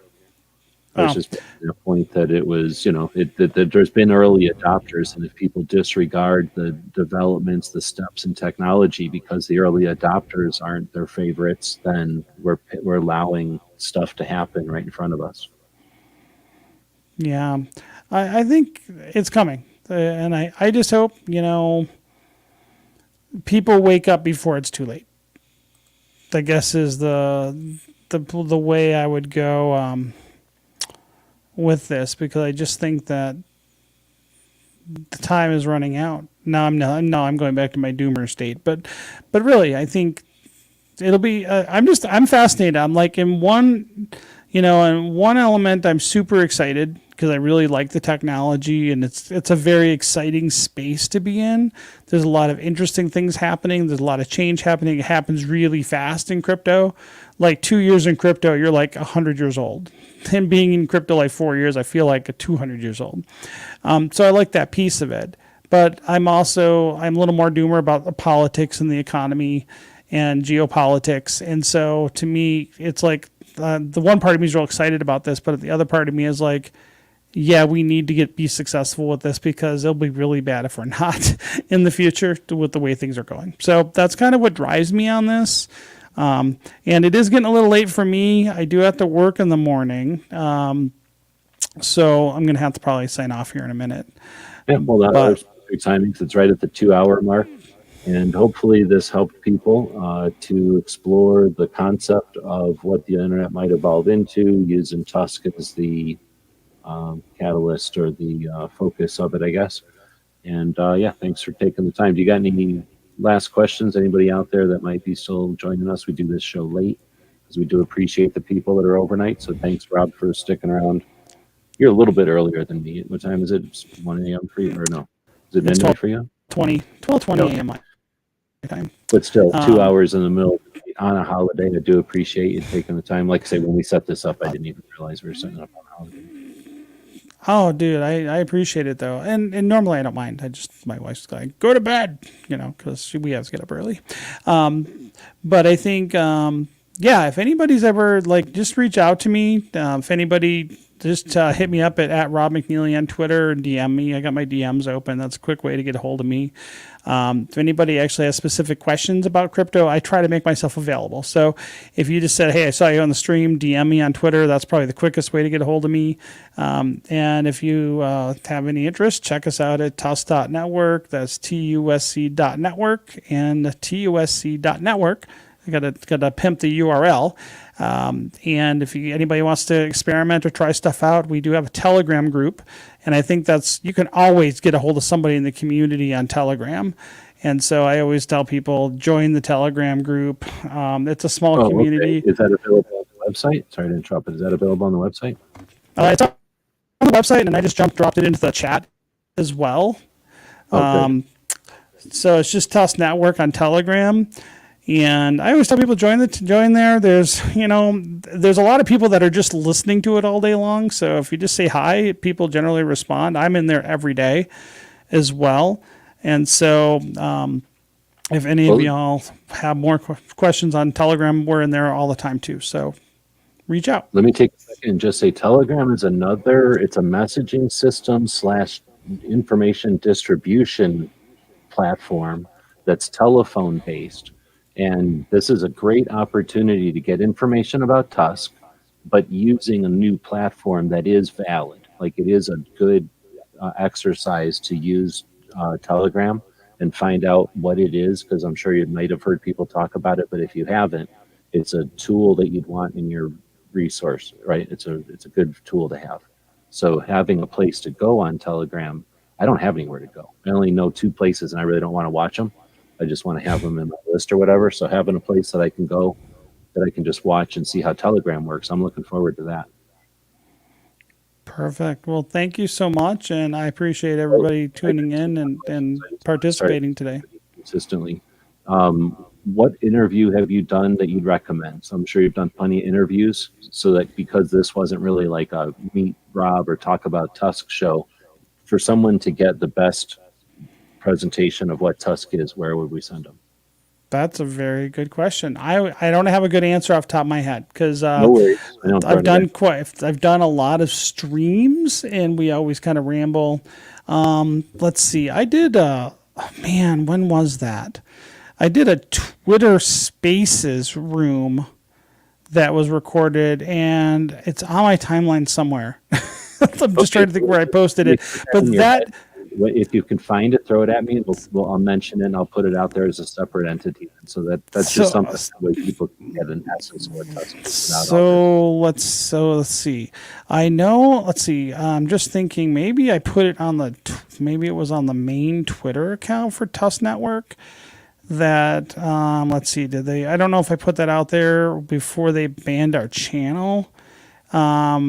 And that was, yes, I think it is. Let's see, when did I do this? If you can decide or give you a dual one, the second question is going to be, what book would you recommend? Just any book in general, what book would you recommend? The first book I would recommend is a really good primer, would be the Bitcoin Standard. Is like kind of like the Bible, just to get to understand the Bitcoin. It's like crypto from the Bitcoin perspective. And I would say that would be the one that I would definitely look at. Okay, now what about a book that has nothing to do with Bitcoin necessarily, just a book that you value or that you recommend to people? If there is one. I'm just throwing these out to everybody. No. So like, all right, so from I really like the E-Myth. And I think Rich Dad Poor Dad are really good as far as economic, personal finance kind of books. I think the E-Myth and Rich Dad Poor Dad are really good primers on thinking about these money and savings and investments and things of that way in nature. And I think that's important. I think that's where I would that's where I would start. I mean, I listen to books all the time or read books all the time. So it's like those are 2 ones that I would say, if there's one that someone needs to read, I think those are always good ones. Right on. I'm not familiar with the E-Myth, but the Rich Dad Poor Dad I am, and I would say that that kind of stuff is good because it also gives you a way to think creatively or like think differently than, even though it's about the finance side of it, it gives you great ways to think too. So I think I can get where you're going with that. Yeah, I think that's where I would start, because ultimately, say I could talk another 20 minutes. You got me wound up again. We're going to get out of here. But I would say first you got to understand why crypto is important. you kind of got to understand economics, and you got to understand how they broke the money in the first place.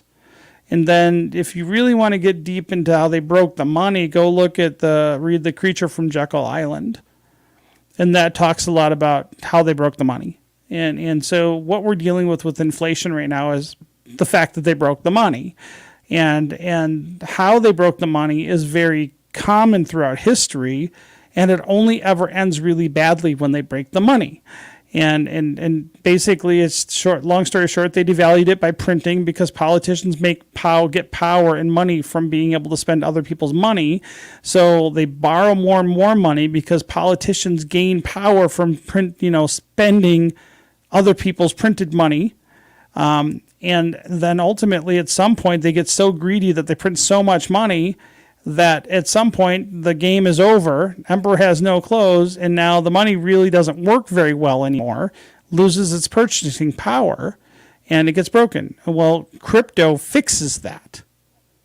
And ultimately, that's why the bankers and the government hate crypto, especially Bitcoin, because it is like the antidote to people and politicians breaking money.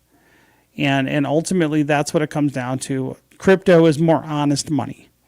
But to understand what all that means, it's complicated and it takes some understanding. But once you understand it on how they break the money, and then you understand how crypto makes it so they can't break the money like that anymore, then you get, oh, now I get it, bing, light bulb goes off, is that we not only should do this, we need to do this, especially at this time, because government, we're at a very interesting stage right now. I mean, you and I are very similar ages, right? Think about the gas prices right now, right? And gas prices are burying people right now. Food prices are burying people right now. Okay, Americans are getting very poor very quickly. And it could spiral very badly. And this is why we need crypto, because it's honest money. And the fact is, the inflation is caused because they broke the money from bad behavior. And crypto makes it so they just can't do that anymore.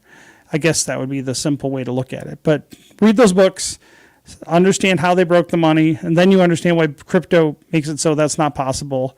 And then the light will go off for you, like it did for me and so many other people, is that we need to move to this as humans around the planet. We need to move to this type of system because it's more honest. It's more fair.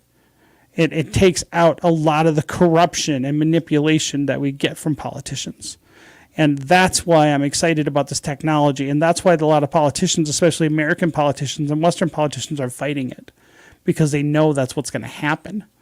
And if you listen to all these people at Davos, the World Economic Forum last week, there's a lot of anti-crypto stuff in there from the people that have a lot to lose from this system changing, because they're the ones that have the power right now because of that broken money, that corrupt, dirty money that they have.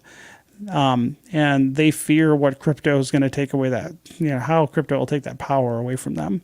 And I mean, whether it's Bitcoin or TUSC or something else, it's coming. It's just which cryptos get adopted the most and the fastest is going to be the ones that are going to make the biggest difference, I think.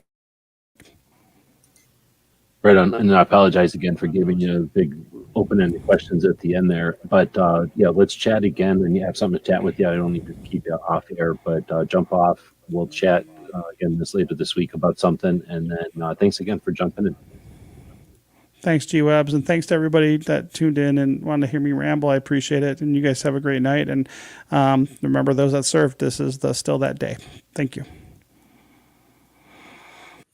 Awesome way to end it. With that, I'll just throw the commercials here at the end. And again, appreciate everybody that stuck around for the whole show. The questions were appreciated. I hope I got to all of them. I'm going to blame my bad internet for most of that, if this is even all coming through. I guess give me some feedback. Otherwise, I don't know. Let me know if I should throw a link out there to off air. And I think Rob might have accidentally dropped the link to this thing out there. So that's why I don't know if I should drop the off air link or not. But here we go. GearWebsites.com is your source for firearms-based playing cards and books. We also have mugs, shirts, and posters with designs that we've made live. Of course, we have patches. Every Friday is Free Patch Friday. We appreciate your support. Thank you for shopping at GearWebsites.com. This episode, nobody beats the house. So let us know what you think. We'll be watching the comments wherever you find the video, over on gunstreamer.com or on guntube.org. Thank you for supporting our projects. If you'd like to buy us a cup of coffee, check out our Patreon channel. The guys and gals of gunwebsites.com encourages you to take a CCW class every year, practice at least once a month, and carry every day. Thank you for watching gunwebsites.com.